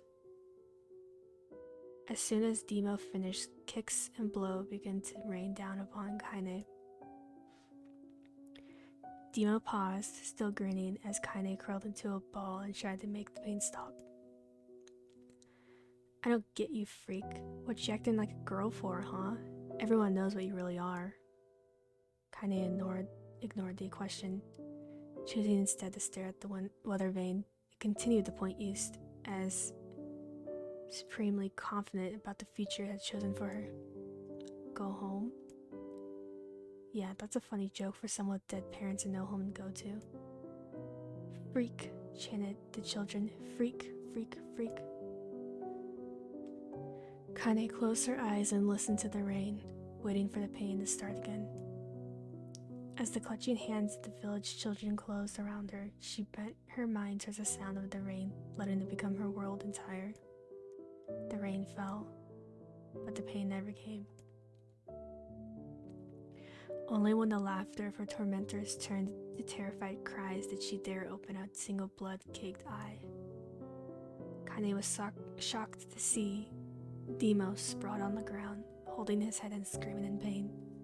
She could see blood welling from the spaces between his fat, twisted fingers.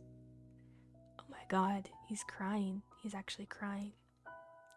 Deprived of their leader, the other children glanced back and forth between themselves, as if waiting for someone to step forward and take charge. When no savior emerged, they began an uneasy shuffle away from Kaine. But the young girl was at the least of their concerns. Instead, their attention was wrapped on the ancient woman standing a few feet away. After struggling for a breath for a moment, she finally spoke in a voice thick with rage. Hurts like a bitch, don't it? Now I suggest you scatter before I throw another one. And if any of you little bastards ever touch my Kaine again, I'll do far worse than throw a rock. You can count on it.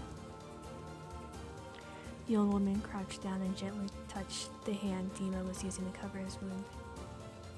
Before he could think to protest, she ground her palm into the wound and twisted back and forth. Ow, he screamed, leaping to his feet. Stop it, what are you doing? Quit whining, ain't no one ever died from a scratch. You hit me with a rock, you stupid bitch, and a big one that could have killed me. The old woman shrugged. Death is the best cure for stupid. Demo's face twisted with rage at her words. Locking his eyes on Kaine, he took a step backwards and spat on the ground. Get out, leave this village. No one wants you here, either of you. Seeing the old woman grab another stone, Demo and his companions turned tail and ran. As they fled, the old woman grabbed her side and barked out a single laugh. "Ha! Look at that fat boy go. Guess he's healthy enough to run from a fight." The woman's smile faded as she turned her attention to Kaine. Kneeling down, she removed her shawl and placed it around the young girl's shoulders, and produced a cloth from the folds of her dress and began blotting at the blood on her forehead. "Oh, Kaine," she said, "why don't you fight back? You're stronger than you look."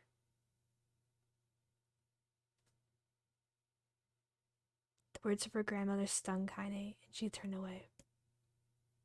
"Don't be nice to me," she said. "I don't deserve it. Nothing matters anymore." Her tears, held in check for so long, finally began to fall on the muddy ground below. "Everyone hates me. They think I cause bad things to happen. They think I'm a freak. I wish I was dead." As Kaine's tears turned into sobs, she felt her grandmother's hands on her shoulders.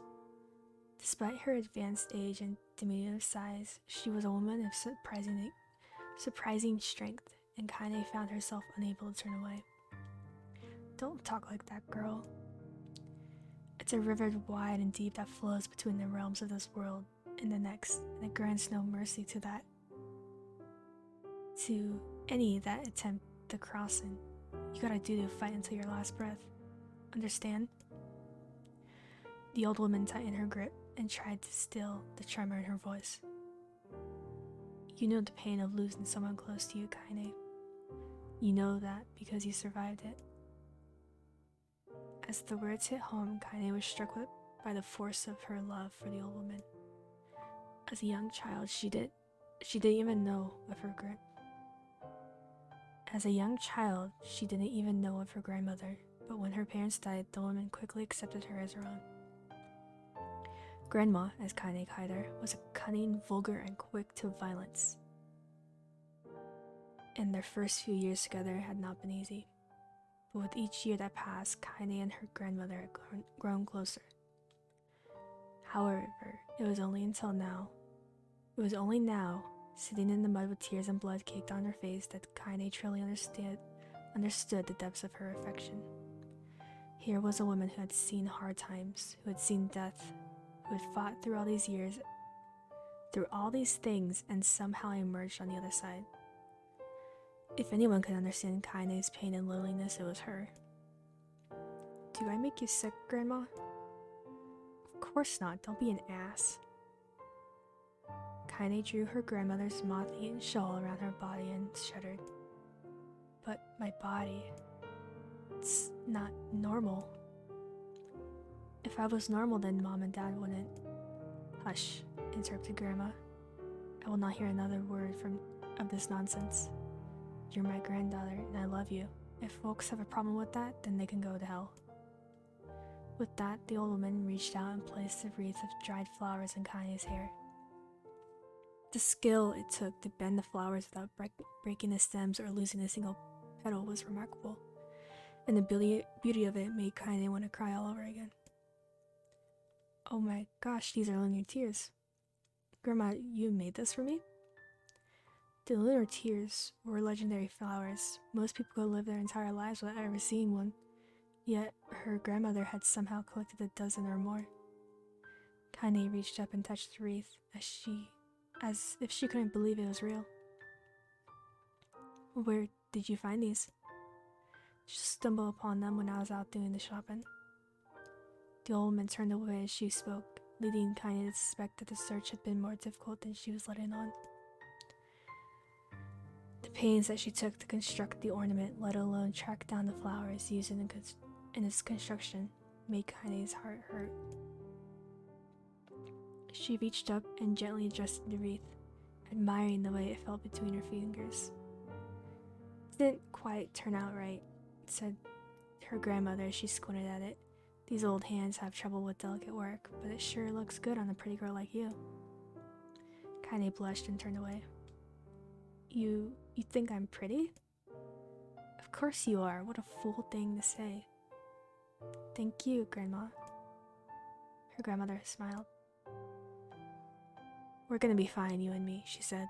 Long as we got each other, we'll be just fine. Kaine took her grandmother's hand in hers, and the two of them struggled to their feet. As they began the long walk home, Kaine gripped the hand with all her might, as if to stop the smoke from drifting away in the wind. Trying to stop smoke from drifting away on the wind.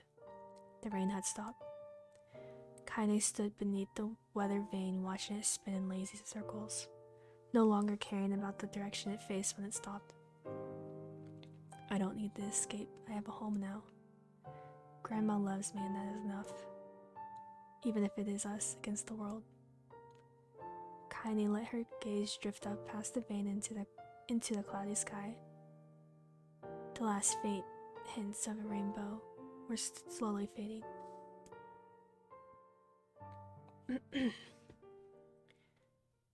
As she turned and headed for home, the light scattered into a million particles and vanished, seemingly taken away on the breeze.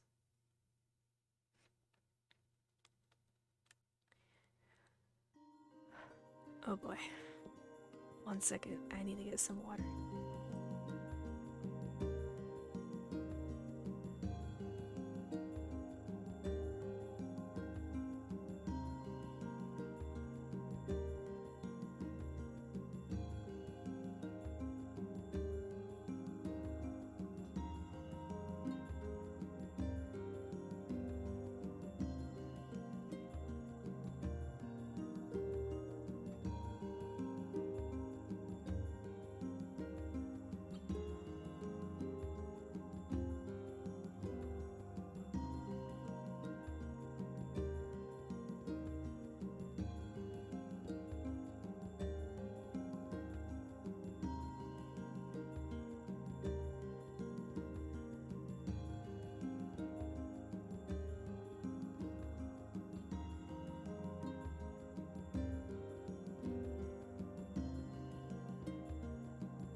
In the distance, Kaine heard the steady sounds of an axe striking wood. The noise had a purposeful quality to it, as if she was hearing a master woodsman go about his work. The firewood being produced, however, was far from a work of art as it could be. Pieces of every shape and size were being flung about a barren yard with wild abandon.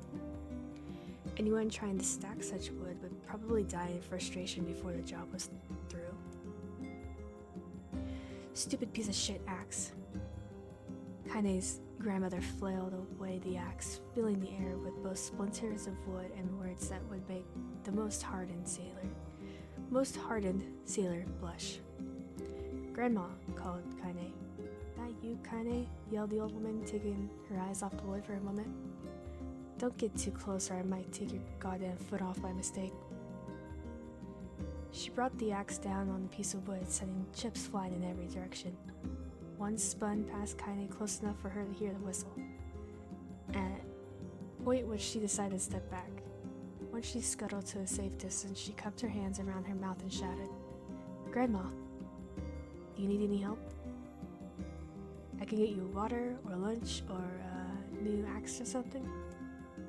The axe poised to strike another wobbly blow. Paused in midair, the old woman considered her granddaughter's offer for a moment, and then smiled. "Tell you what, since I'm doing such a piss-poor job of chopping, why don't you come here and take over so I can go get us the water? Shades have been restless lately, and I don't want you to run into one of them bastards." Relinquishing the axe, her grandmother picked up a long pole from the wooden with wooden buckets on either end. Gathering water was the far more difficult of the two jobs, but Kaine knew better than to complain.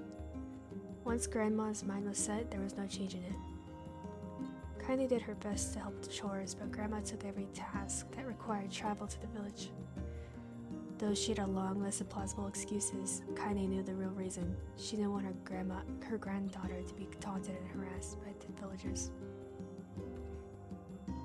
Once Kaine moved in, Grandma decided to take up residence in a good distance from the area. Out of sight and out of mind seemed to be the best policy when it came to the villagers and her granddaughter, and rare were the days when any but the two of them would be found on the rocky acre of land they called home. Kaine enjoyed the solitude, harbored a secret resentment that her grandmother was forced to spend her golden years in such a place.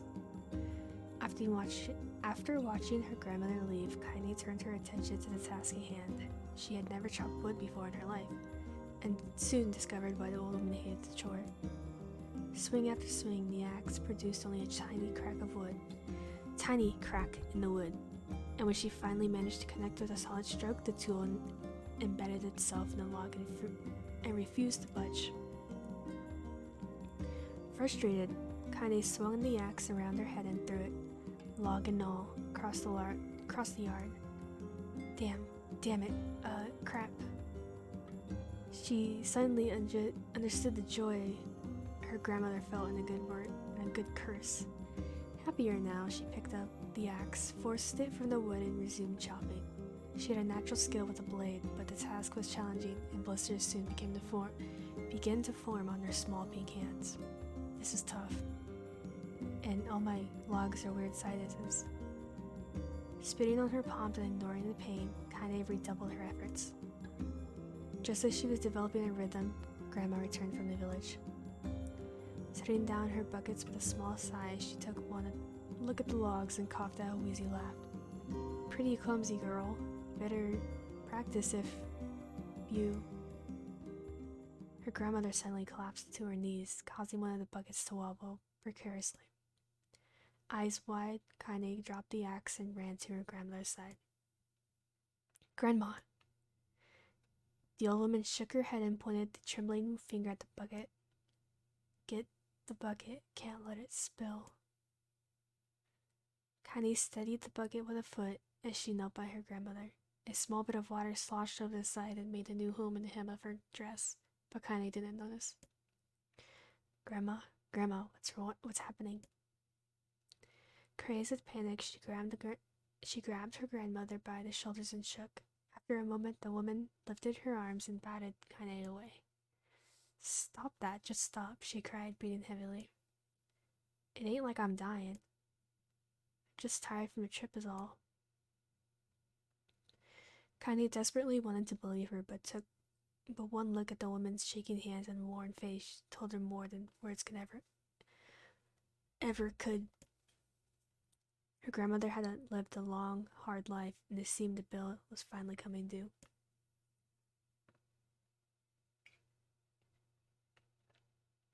The time when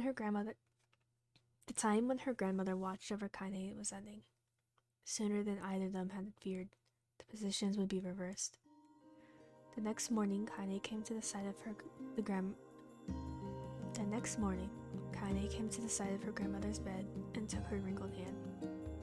Grandma, you're sick and you need medicine. I'm going to the village. The old woman shook her head and tried to rise, but Kaine gently pushed her down. It's all right, she said. I'll be fine. Her grandmother fixed her with a gaze that could melt steel. After what seemed like an eternity, she finally lowered her eyes and sighed. Well, I don't like it, goddammit.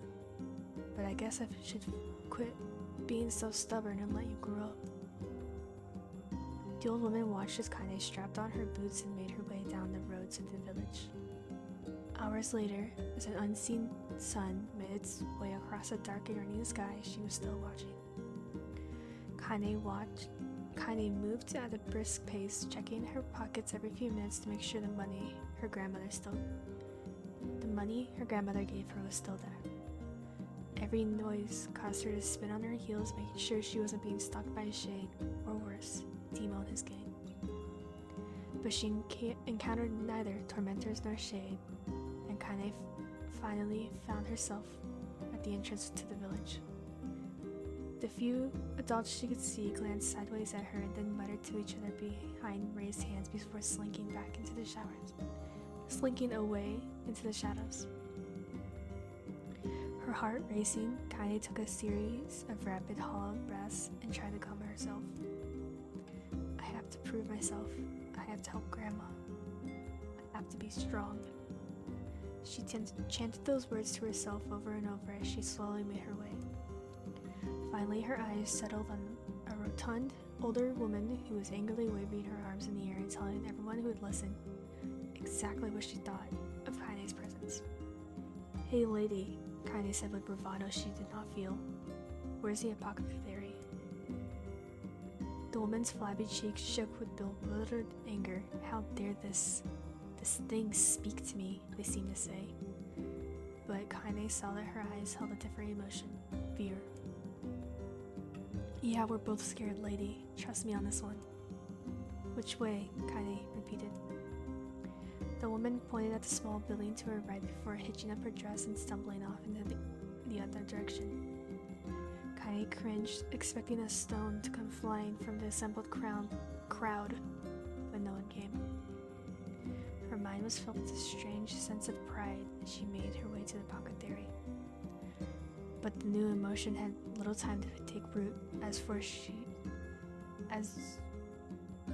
soon as she opened the door, she noticed a familiar customer at the counter. It was Demo. He had clearly been sent here on some kind of family errand, because his gang of followers was nowhere to be found.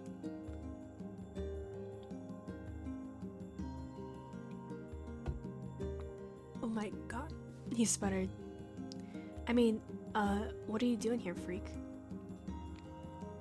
The insult was delivered without force, and Kaine happily ignored it. Stretching on tiptoes to see over the counter, she asked the shopkeeper for a medication. "Ha," barked Demo. "That old bitch finally keel over?" "Go to hell, Demo." The boy's eyes grew so wide they seemed ready to fall from his head. But before he could let fly a comeback, or worse, a punch, the apothecary told him to knock it off before he kicked them both out of the store. Demo slunk out of the shop, cursing Kaine under his breath. Once he was gone, she allowed herself to breathe once more, taking a brief tour of the shop while the owner prepared her medication. Countless tiny bottles filled the cramped store, and each with a label written in some kind of indecipherable language. An ocean of aroma assaulted her nose, creating a scent that was exotic, but altogether not unpleasant. Seeing such a variety of supplies gave Kaine a sense of peace. Surely in a world so vast, there would be a place that she could call home. On the far wall, behind the counter, rested a portrait of a stunning young girl. The picture had been once contained bright, vibrant colors, but time had worked its cruel magic, and they were beginning to fade. The beauty of the work, however, remained undiminished. "You like that picture?" Kaine turned to find the apothecary with a small vial of medicine in his hand. His eyes were gentle, but sad. They seemed to stare through her and said nothing as he spoke. "That's my daughter. I sketched her when she was just a little girl. She's been dead for a long time now." Kaine didn't know how to respond. She just stared at the portrait and tried to come up with the right words. "Pictures are wonderful things," continued the shopkeeper. "Let the ones closest to you live on forever." He shook his head slightly, then looked down at Kaine and smiled. Handing her the medicine, he reached into a sizable green apron and produced a handful of old wax crayons. "You should have these. There's no one left I wish to draw." Kaine took an instinctive step back, causing the shopkeeper's face to darken. "Yes, I've heard rumors about you," he said. "It's a small village, and the word travels fast. Word travels quickly. Between you and me, I'm not sure which of them to believe, but I also don't think they matter much. I know your grandmother, Kali, and I think the way she was driven out of this town is just deplorable." "Grandma's name is Kali?" thought Kaine suddenly. She was still mulling over this new fact in her mind as she reached out and gently took the crayons from the apothecary's hands. "Your grandmother is an old friend of mine," he said, as Kaine scooted away yet again, "and I owe her much." wager she would like it if you drew a picture of her. Yes, I think she would like it that very much. Kaine muttered a quiet agreement, but inside her heart was bursting. Never had a villager treated her with anything but complete contempt. It was a tiny, almost imperceptible step. Imperceptible, whatever that word is, a step. But it was a step nonetheless, and with enough tiny steps, she might one day discover the rest of the world. When Kaine returned home, she found her grandmother asleep in her bed. Her feet were blackened and raw, even bleeding in places, leading Kaine to believe that she had been pacing around the room until exhaustion finally caught up with her. She placed the medicine by her grandmother's pillow and turned to leave, but found the old woman's hand clasped around her arm. "Back already, are you?" asked the grandmother with a yawn. "Come here, let me have a look at you." Grandma sat up and examined Kaine from head to toe. Finally satisfied that nothing terrible had befallen her grandchild, she leaned back and allowed herself to relax. "Well, how was it? Those bastards give you any trouble?" "It was kind of fun," said Kaine with a small smile. "No, seriously, it was." "Fun, eh?" asked her grandmother in a voice which implied she believed anything but. "Uh-huh, so anytime you need me to run an errand, let me know." As she spoke, Kaine removed the crayons from her pocket. After a brief explanation of their source, she informed her grandmother that she was going to sketch her a portrait. A portrait of me? Ridiculous. No one wants to stare at a wrinkled old crone. "But Grandma, it will make you live forever." "Worse shit," said her grandmother, throwing back the sheet from her bread. "Living forever would just piss me off. Now put those crayons away and help me with dinner." Kaine would not relent, and in the end, Grandma found herself leaning against the wall of their house as if posing for a master artist.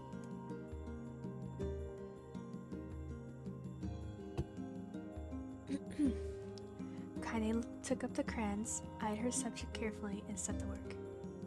Just as her grandmother was about to nod off, Kaine finished the piece. After staring at it for a bit, she released it from her grip and let it slowly drip to the floor.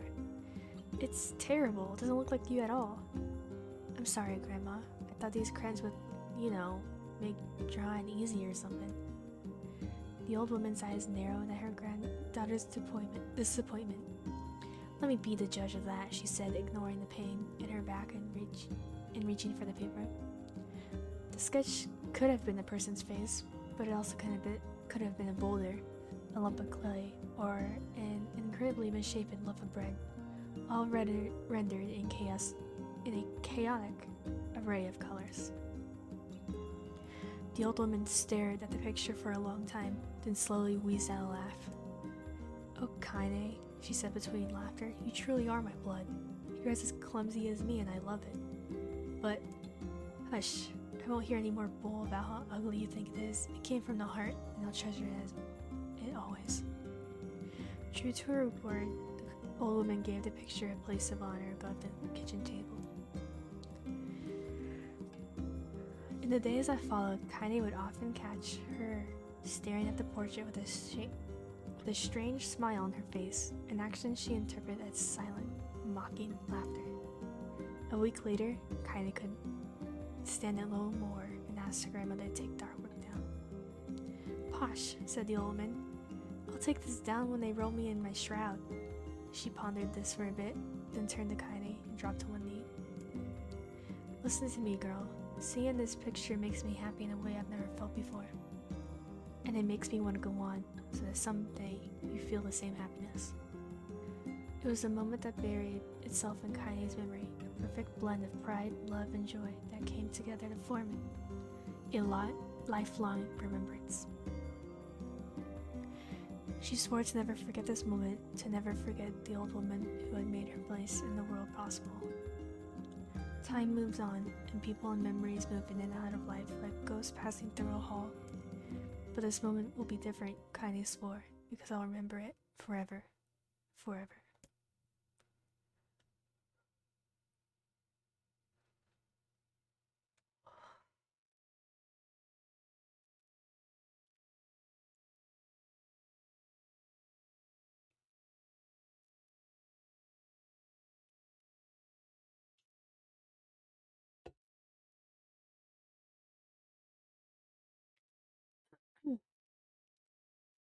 Kaine listened to the sound of crackling firewood and stared at the black object on her plate.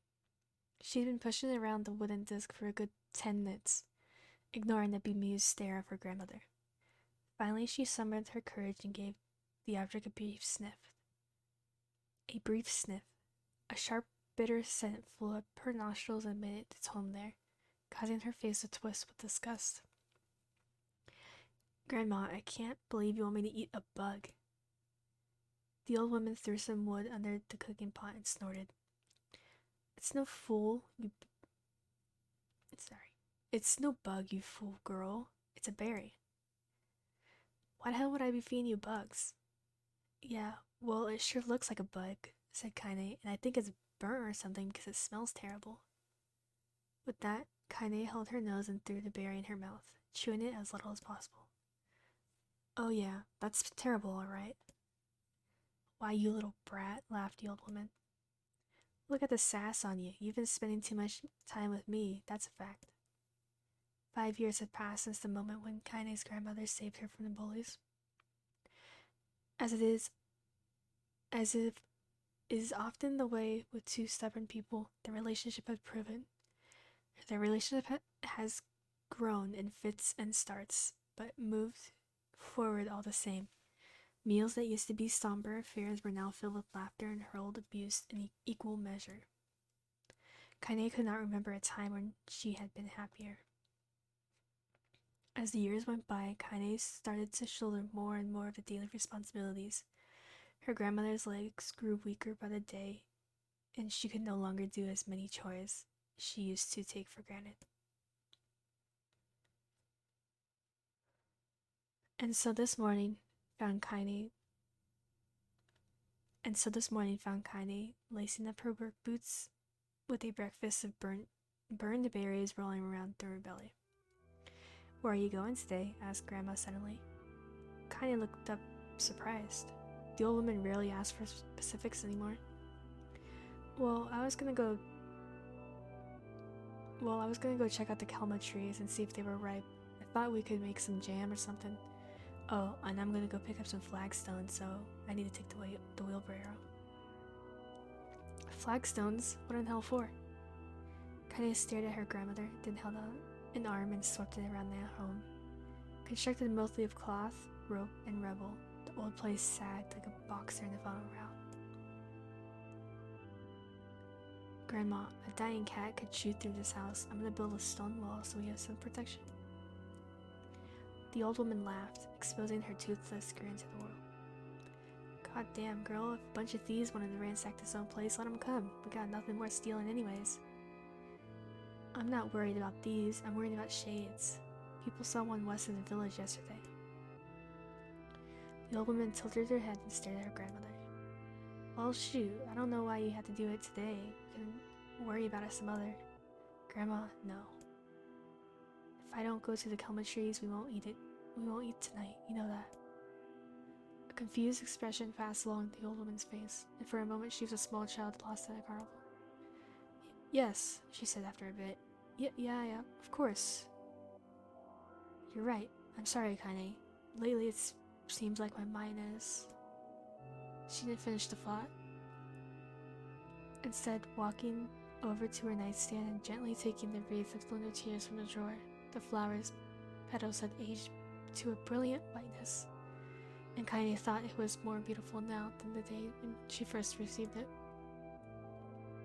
You're gonna be a true woman soon, Grandma said as she placed the flowers in the girl's hair. So that means less chatter about shades and building defensive walls and more talking about how beautiful you've become. Annoyed, Kaine reached up to remove the garland, but the look on her grandmother's face stopped her hand. You're a beautiful thing, said the old woman. And there ain't another like you all in this world. I'm very proud of you. Okay, Grandma, that's enough goddamn compliments for today. Such a mouth on you, where'd you get that? Where did that come from? Gee, I wonder. I'll teach you to sass me, girl, yelled Grandma. Suddenly she lurched forward and grabbed Kaine by the ears, pulling her around the room with a crazed grin on her face. Grandma, yelled Kaine in a quaking voice. Grandma, stop it, what the hell?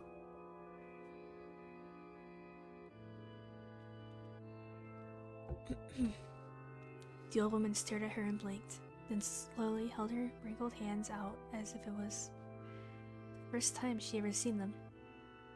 Oh, I don't know what happened there.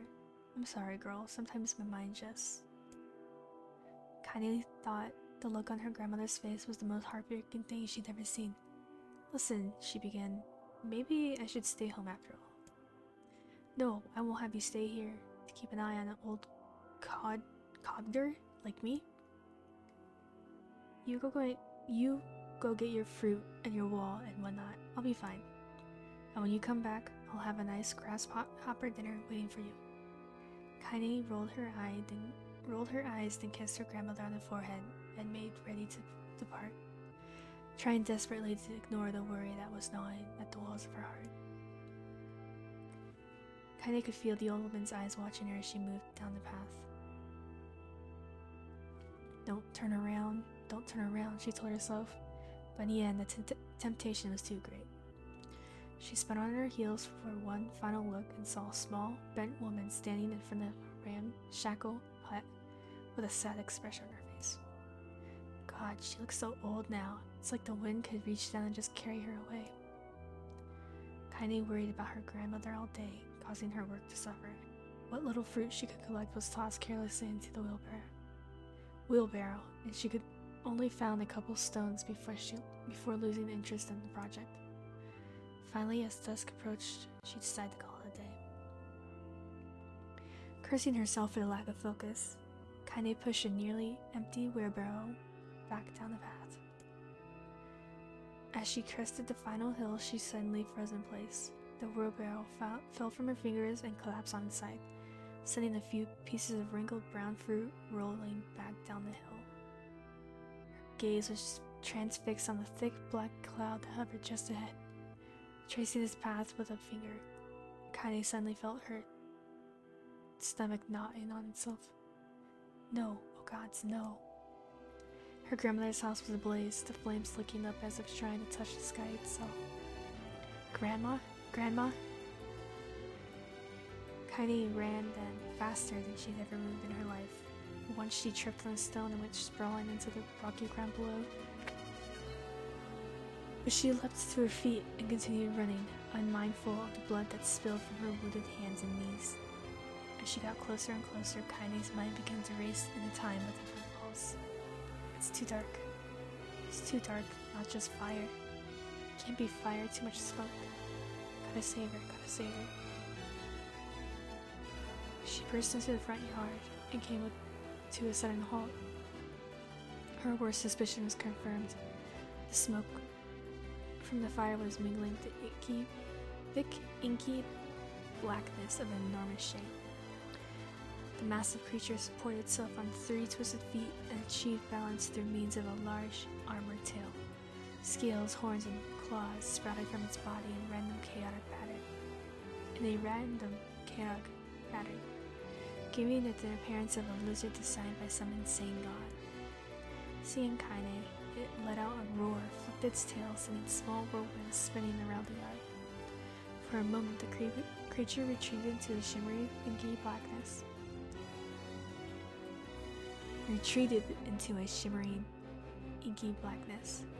As if her mind was unable to comprehend that such a thing could actually exist. But then the smell hit her, a blend of rotten meat and excrement, and the horror became real once more. The creature bellowed again, and this time Kaine responded with a scream of her own. Alright, you bastard, she thought as her scream echoed off the high cliffs around them. It's you or me, let's go.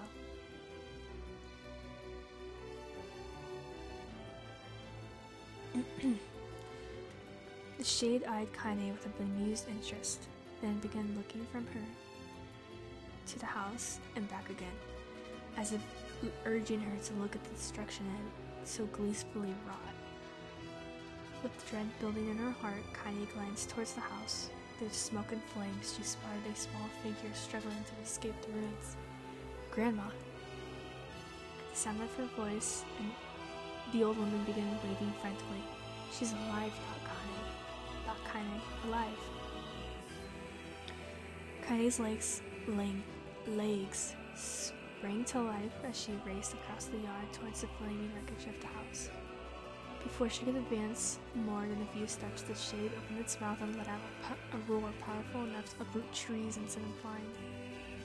The blast sent Kaine tumbling through the air before smashing her against the rocky earth. Stars danced in front of her eyes as she tried to remember how her legs worked. Get up. Get up. Get up, get up, get up, get up now. As Kaine struggled to her feet, the shade stomped towards the house and pinned her grandmother to the ground with the tip of a claw. The old woman struggled to move the claw from her stomach, but she might as well have been pushing a mountain. She coughed briefly, sending a small spray of blood into the air, then collapsed to the ground, and her energy spent. Kaine lurched to her feet only to fall back to the earth with a grasp. Her ankles were on fire. One or both of them were surely broken. Ignoring the pain that screamed through her body, she began dragging herself across the ground, leaving a drunken tail of dust and blood in her wake. Grandma, hold on. Just a little longer. Her grandmother's face was turning blue, her eyes rolled back until only the whites were exposed. Kaine pulled herself across the ground with maddening slowness, the distance seeming to increase with every second that passed. The shade glanced between the two women, flicking out its tongue, its giant mouth turning up at the corners. Short, panting breaths belched from somewhere deep inside its core. Bastard, laughing at us. She had no idea how such a mindless creature could experience emotion. There could be no doubt that the shade was taking joy in their suffering. Yeah, I see your plan. The shade moved its claw slightly, allowing Grandma to breathe again. It was clearly keeping her alive, only to snuff her out. It was clearly keeping her alive, only to snuff out her life when Kaine was close enough to touch her. I'm gonna kill this bastard.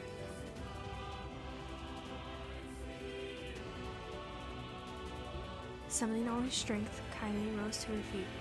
There was a sickening snap from her right ankle. As the foot twisted backwards, but she could force it from her mind and began to hobble towards the monster. Pulling a small knife from the pouch at her waist, she leapt on the foot that pinned her grandmother and plunged the weapon deep. Give her back, she screamed. Give her back to me. It was like a stabbing rock. It was like stabbing a rock. After a few swipes, the knife broke at the hilt with a dull snap. The shade panted laughter again, then raised its tail and sent it rushing through the air towards the young girl that was latched on its foot. Kaine never had a chance. The tail struck her square in the chest and sent her crashing into the burning wreckage of the home. As she laid on the ground with blood pouring from multiple wounds, a small, weak voice spoke up. Kaine? Kaine's vision blurred, but she forced herself to focus on the sound. Finally, her eyes cleared enough for her to make out her grandmother's hands reaching out to her through the smoke. Grandma? Kaine, you gotta run. You can't best this one. Kaine grabbed the hands and held on with all her strength. Grandma, come on, we have to go. The old woman coughed loudly. One of her hands slick with blood slipped from Kaine's grasp and thumped on the ground below. Grandma, no. I said run, goddammit. You have to live. You have to get through. The thought would stay forever unfinished. Before she could say another word, the shade's clawed foot descended, smashing through the remains of the roof and down upon the shattered figures of the old woman.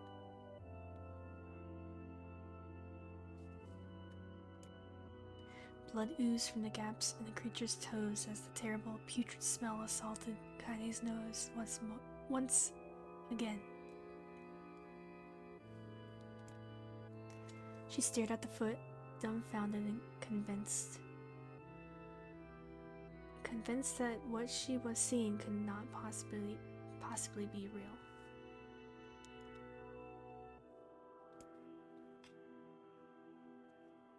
When the creature finally lifted its appendage, all that remained underneath was a twisted, unrecognizable mass of rubble and red. Her grandmother was gone. Kaine blinked, trying to feel the hands which had been in hers just a moment before. For a fleeting instant, she could remember the warmth of that embrace, the trembling of the fingers, but then the sensation drifted away on the breeze and was gone. Memories flashed through Kaine's mind, one after another, faster and faster, until they became a meaningless jangle of noise. Kaine screamed then, a thunderous sound that echoed off the cliffs and seemed to roll away forever.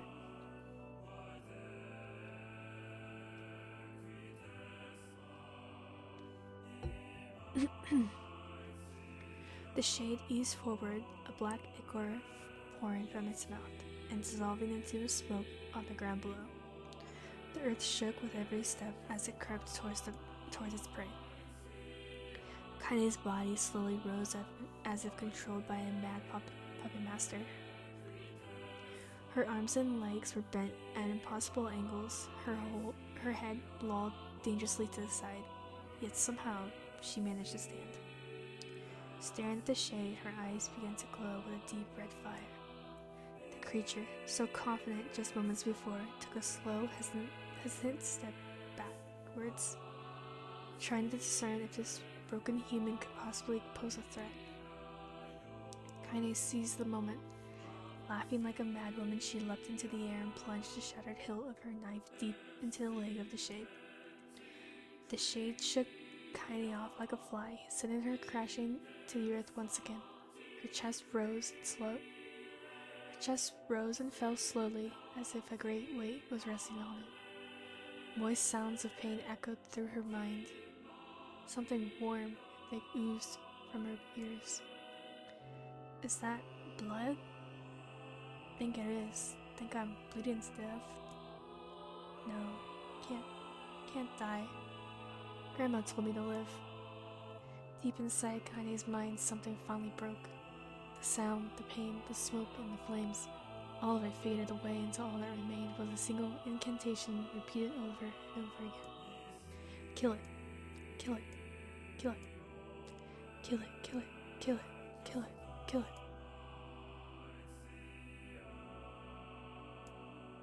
Kill it now. As the spark that was Kaine slowly began to flicker and die, she felt her desire to kill and her desire to live blended into one. The distance between heartbeats grew longer and longer and longer.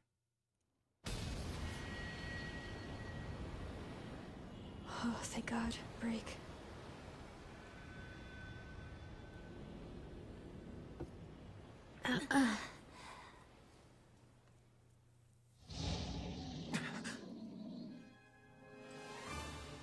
The beast approaches.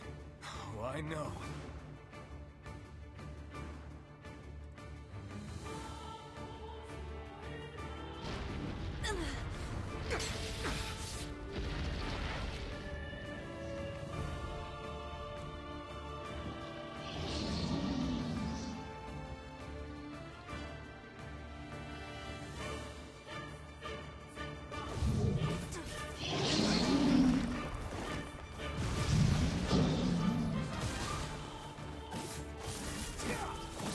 What anger this creature must have. How did it even survive these past 5 years? I'm not gonna let this happen again. It dies today. My sword fits lighter. It's not the blade, but the skill of the user. Strike it down.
Gently, weakly, softly, the shade, sure that its tormentor was dead, turned and stomped off towards the horizon, stopping along the way to bellow one final roar.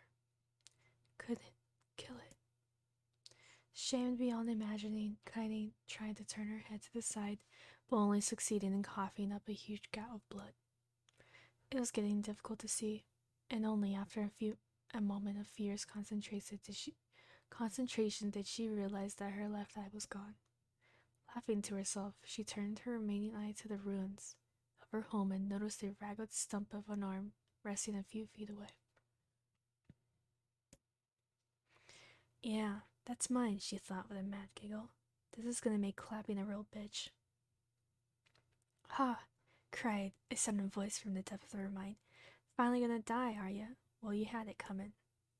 Go to hell, Demo, she thought, at the unseen assailant. Go to hell before I pluck out your eyes and feed them to a dog.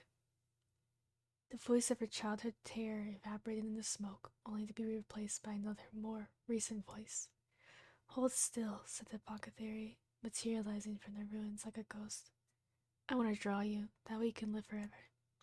No, stop. Don't want to live forever. Want to die right here. I see, he said quietly. Well, if that's what you want. The spectral shopkeeper fluttered in and out of existence for a moment, then produced a piece of paper and sketched quickly. After a few seconds, he turned the page to Kaine and smiled. Since you rejected my offer, I decided to draw someone else. It was a picture of her grandmother, frail as life. Kaine opened her mouth to thank the man, but stopped as the picture began to blacken in the middle. Before she could say anything, dozens of multi-legged insects began to swarm across the image, tearing at it with sharpened pincers. No, stop. Don't hurt that picture. Kaine reached out with her remaining arm and waved futilely in the air. To her surprise, the insects fell off the picture into the ground below, where they vanished into tiny black tendrils of smoke.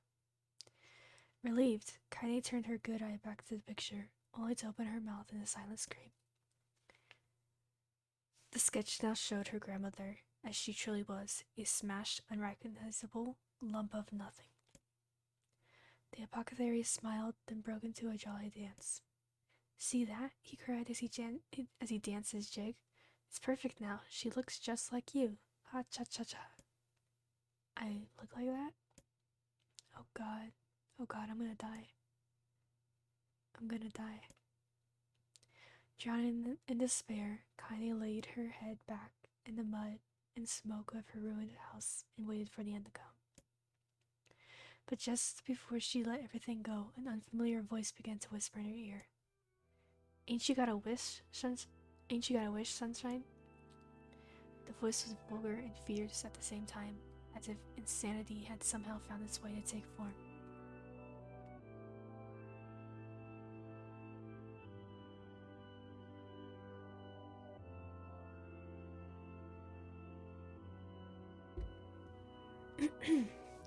Kaini wanted to scream as the voice crawled underneath her skin, and her lungs refused to work. You know, a wish, like a prayer or something? Why don't you get on your knees and start praying to heaven? Please, invisible man in the sky, save me, save me. Ka ha ha ha. Kaini finally resorted to shouting at the voice in her mind. I don't make wishes, they don't come true for me. I'm a curse, a freak.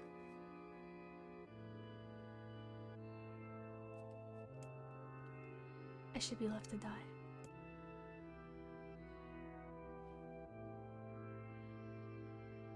Another voice boomed in her ears.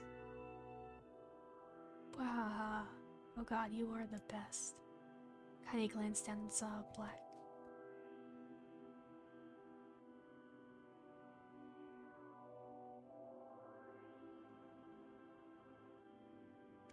Sorry. Kaini glanced down and saw a black, shiny substance oozing from her legs. She tried to brush it away, but her remaining arm would no longer respond. The substance slowly crept around her feet and then began to move up towards the rest of her body. Is this death? Is this what it's like? Or is my mind just losing itself? She could feel the slime oozing upward, feeling the hot, searing pain it left in its wake. Whatever else might be happening, she was still alive and this was real. Come on, said the voice. Let it go. Kaini tried to ignore the voice and concentrate on the pain, but the newcomer would have none of it. Don't ignore me, sunshine. You're ready to give up, ready to die. So why not let me have it? Have what? Your body. Come on, give it to me. Give it to me. I want to stand on the ground, feel the rain, taste the wind. The voice paused as if licking its lips. When it resumed, it was filled with mad, unabated joy. And I want to take your hands and use them to choke the life out of people. Choke the goddamn life out of people. I want to tear out their throats and bathe in the blood, just like before. In response, Kaini shifted her head and vomited. The warmth of it crept down her throat and mingled with the pain of the encroaching black ooze. Are you a shade? Ha ha ha ha. Yeah, maybe. What of it? The slime reached her face, crept up past her nose, and slowly oozed into the socket of her missing eye. The moment it touched her brain, Kaini was struck with the most powerful sensation she ever felt in her life. It was ecstasy. She wanted to scream in delight, but all she could manage was a small, whispered moan. Feels good, don't it? Asked the voice with a chuckle. Yeah, what can I say? I know how to please the ladies. Now give me that body. Come on, give me that body. And I'll give you more of this feeling. It's a fair trade. A black lump began to protrude from Kaini's side. As she watched, it grew longer and thicker, and eventually taking the form of her missing arm. I can see better, she thought. My eye must be growing back too. The slime reached up to envelop the rest of her face, but she managed to brush it away. Stop, she whispered, marveling at how she regained her voice. Stop. The black ooze hesitated as if considering this request, then quickly shimmered down her body before disappearing in a cloud of smoke. Ah, what the hell, sunshine, screamed a voice. We had a deal. I thought you wanted to die. Grandma said I can't die yet. Brief image of her grandmother, bloodied and broken, flashed before her eyes. She saw the shade that killed her and heard its mocking laughter, then closed her eyes and forced the image from her mind. Her whole body was quaking with rage. When she opened her eye again, they burned bright red. That thing took my grandmother. I have to kill it before I die. Kaini glanced down and saw a mysterious pattern, the pattern of the shades, burn itself into her left arm. Well, I'll be damned, said the voice cheerfully. Look at that, sunshine. I think you and me are going to be good friends now. Kaine stared intently at her arm. The more emotional she felt, the more letters seemed ready to puncture her skin and begin infecting the rest of her body. The arm clearly had a will of its own now. Stop. Gotta stop. Holding her left arm in her right, Kaine took a deep breath and tried to calm herself. Come on, don't fight it, pleaded the voice. Hate's my favorite dish, and I'm hungry. Let it go, feel the anger, burn with the fire of revenge, thirst for blood. Then go out there and... Shut up and get the hell out of my body. Your body? Oh, that's rich, Sunshine. Real rich. Look, why don't you just up and die so I can have this body all to myself? What do you say? I bet those buddies of yours in the area would love to see you dead. Kaine grabbed a nearby shard of glass and tried to saw off the shade-infected portion of her side. Before she could, her darkened left arm grabbed her right wrist, crushing it. Kaine screamed and dropped the shard as the sound of bone crunching on bone filled the air. Ha ha ha, stupid idiot girl, you're possessed now, Sunshine, and there ain't no going back. The voice laughed again, a loud, long wail that seemed to go on without an end. Possessed? Whispered Kaine. Yeah, possessed. You and me, we got what you might call a timeshare agreement.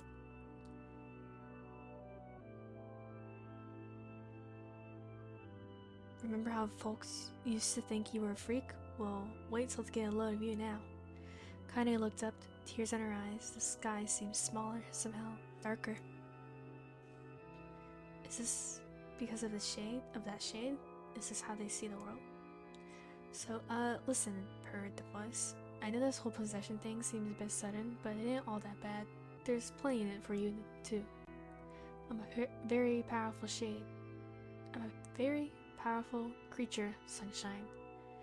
And now that power belongs to you. You got enemies? You got people you want to kill? I can make it happen. That little fat kid who kept picking on you, that big old shade that squashed your granny, will wrap them up in their own assholes. No more abuse for you, Sunshine. No more pain. Wait, said Kaine. You're a shade. Why do you want to help me kill another shade? What do you think? I'm some kind of racist? Some kind of killing snob? I don't give a good goddamn who you murder, honey pants. I just want to drink from that well. Kaine considered this as she struggled to her feet, the power of the shade coursing through her. The smoke from her home was drifting away with the wind, and she enjoyed the way the cool evening breeze felt on her new left arm. After a long pause, the voice spoke up again. So, how about it? You and me? We're gonna have some good times together. Look, I'll even take care of that bloody part if you don't want. Fuck off, asshole, muttered Kaine. I'll handle the killing. Ha ha ha, screamed the voice. Look at you go, oh Sunshine, we're gonna have so much fun. Listen, my name's Turan, and if you ever need me, I'll just be hanging out on this piece of meat you call a heart. Now get to it. The more you kill, the more your heart turns rotten and sour. I like rotten and sour. Kaine found her nodding to the voice. Yeah, I think this can work. I'm gonna find that shade, and I'm gonna strangle it with its own guts. And when I'm done, I'm gonna do the same to you, Tyron. Count on it. Ha! Laughed Tyron. I've shit bigger than you, so good luck on that. Oh, and hey, one more thing. Right now, you and me are sharing this body. But if you ever run out of hate, if you ever, go soft, then I'm gonna take over everything. So keep on killing, Sunshine, and watch your back. The voice grew fainter and gradually faded away. Fading to somewhere deep inside Kaine herself. Kaine waited until she was sure the voice was gone, then waved her new left arm around a few times. This feels perfectly normal, she thought. It feels like mine. Desperately, she began poking and prodding at the new limb, determined to find something wrong with it. She didn't want to feel normal. That would mean the creature inside her had already won. I'm not a shade. I am Kaine. Repeating this mantra in her head, she slowly began digging through the rubble of her house, being careful to ignore a certain red-stained spot in the corner. Finally, after what seemed like an eternity of heartbreaking work, she found what she's looking for. It was the wreath of lunar tears. Though it had been through hell and back, the garland's petals were bright as ever. Kaine started to place it in her hair, then slowly lowered the wreath and stared at it. I'm sorry, Grandma. I'm so sorry. But I don't deserve to wear this anymore. I'm possessed, corrupted, a freak. And this time, I don't think there's any going back. Holding the flowers to her heart, Kaine fell to the ground and sobbed. As night gradually lightened to dawn, the people of the area rose their daily lives, and she remained in that position, as if tears could somehow wash away the horror that now infected her world. Alive! Stay alive! Stay alive! Grandma. Kaine, you gotta live! You gotta come back to us!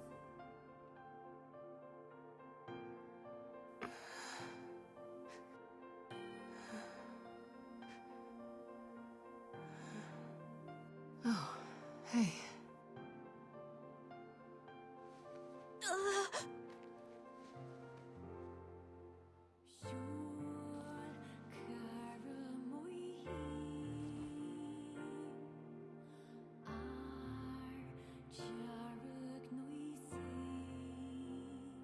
Emil, you were the one calling me, weren't you? You still recognize me? Of course. I knew you right away. Thank you, Kaine. Welcome back, Kaine. Wow, you grew up. So, how long has it been? 5 years.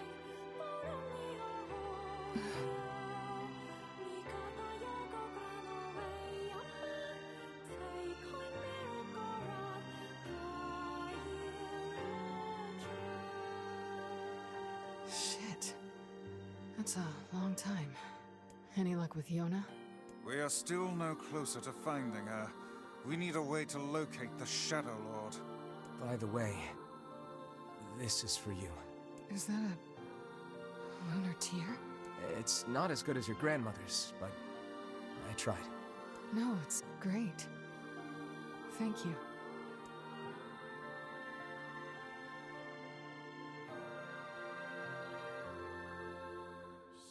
Kaine waking from her long petrified sleep. Emil's unflagging kindness. Our reunion was a happy one, and we let it wash over us like rain. That is, until Devila and Popola had to go and ruin it all.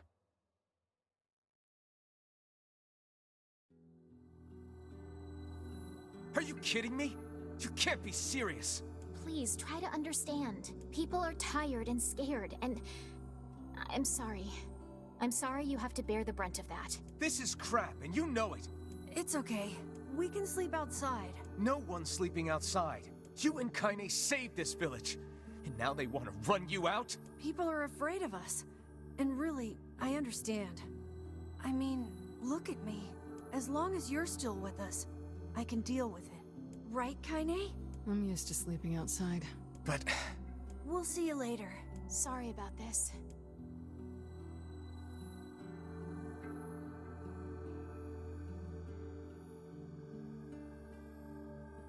What is the matter? Kaine always sleeps outside. I never thought about that until just now. Never even occurred to me. Damn it. We should turn in.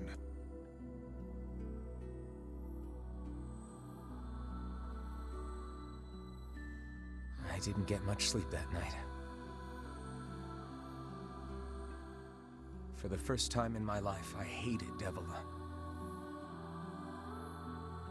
For the first time in my life, I doubted Popola. But those feelings are pointless in the end.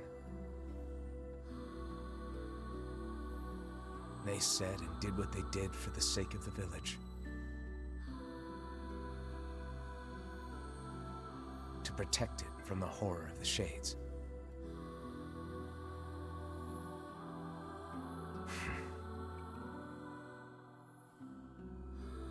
Really, how can I blame Devila and Popola?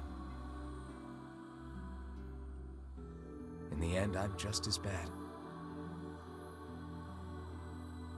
Because I never once stopped to think about Kaine and Emil's situation myself.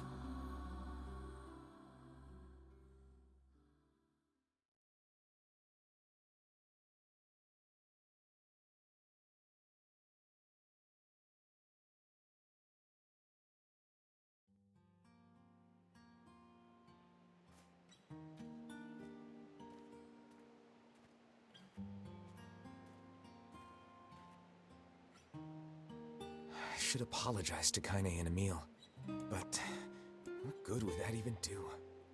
I got a fire going, Kaine. Wait, is that? Campfires? I'm so happy to get to talk to you again, Kaine. Yeah, me too. I tried everything I could think of to save you, you know. I polished you with a special cloth. I poured warm water over you. Wait, you poured water on me? Yeah, but it didn't really do much except make you all shiny. Hey, Emil. Thanks for saving me. I guess you noticed how I look different now. I'm sorry, Emil. I'm sorry for all of it. Well, I mean, this new form isn't all bad, you know? At least I can look at you when we talk, right? Hey, so why don't you tell me something about yourself? I'm not very interesting. Sorry. Come on, I just want to know you better. Please? Fine. This all happened when I was a kid, before the whole shade possession thing. My body is different. And when the villagers found out about it, they started treating me like a freak. But one person, my grandmother, accepted me just as I was. No matter how bad things got, she gave me the strength to keep going. She's really special to you, huh? Yeah. Oh, hey! That gives me an idea. Since we cured your petrification, we should start looking for a way to cure your possession in my body. I know we can do it if we all work together. Heck, it'll probably be super easy. Let me guess. More warm water? Okay. Can we just forget I told you about that?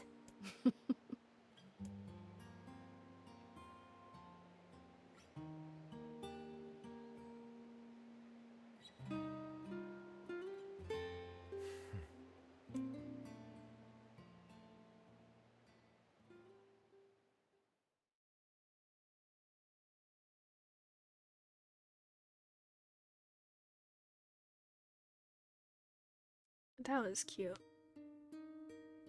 Sleep well? Sure. And yet your red eyes tell a different tale.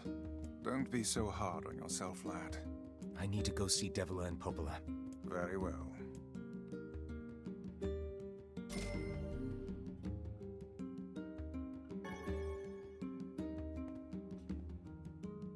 What might that be? It's Mom's diary. I've not heard you speak much about your mother. She got the Black Scrawl and died when I was little. My apologies for bringing it up. It's all right. I can barely remember her face anymore. This is the only thing I have left of her. Reading it helps remind me of when we were still a family. I see. But the final entries get a little strange. In what way? Well, here, take a look.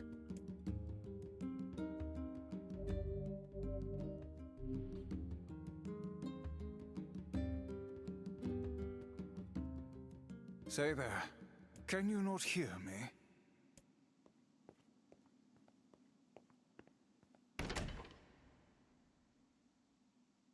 Why are you standing about like a slack-jawed ninny? Sorry. Felt like I was dreaming or something. Sleeping on one's feet is quite the talent indeed. Come now, there's the door. Right. Let's go.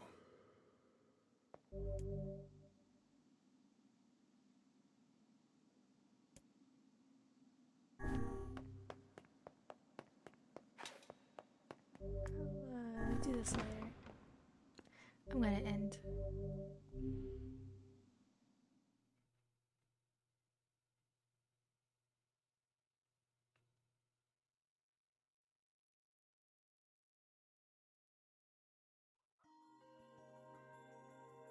My word.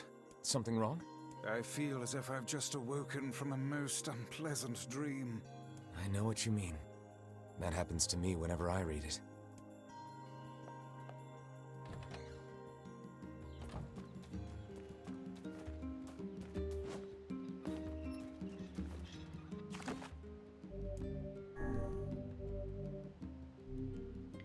Okay. Thank you for watching and thank you for coming out. Hope you all have a good day.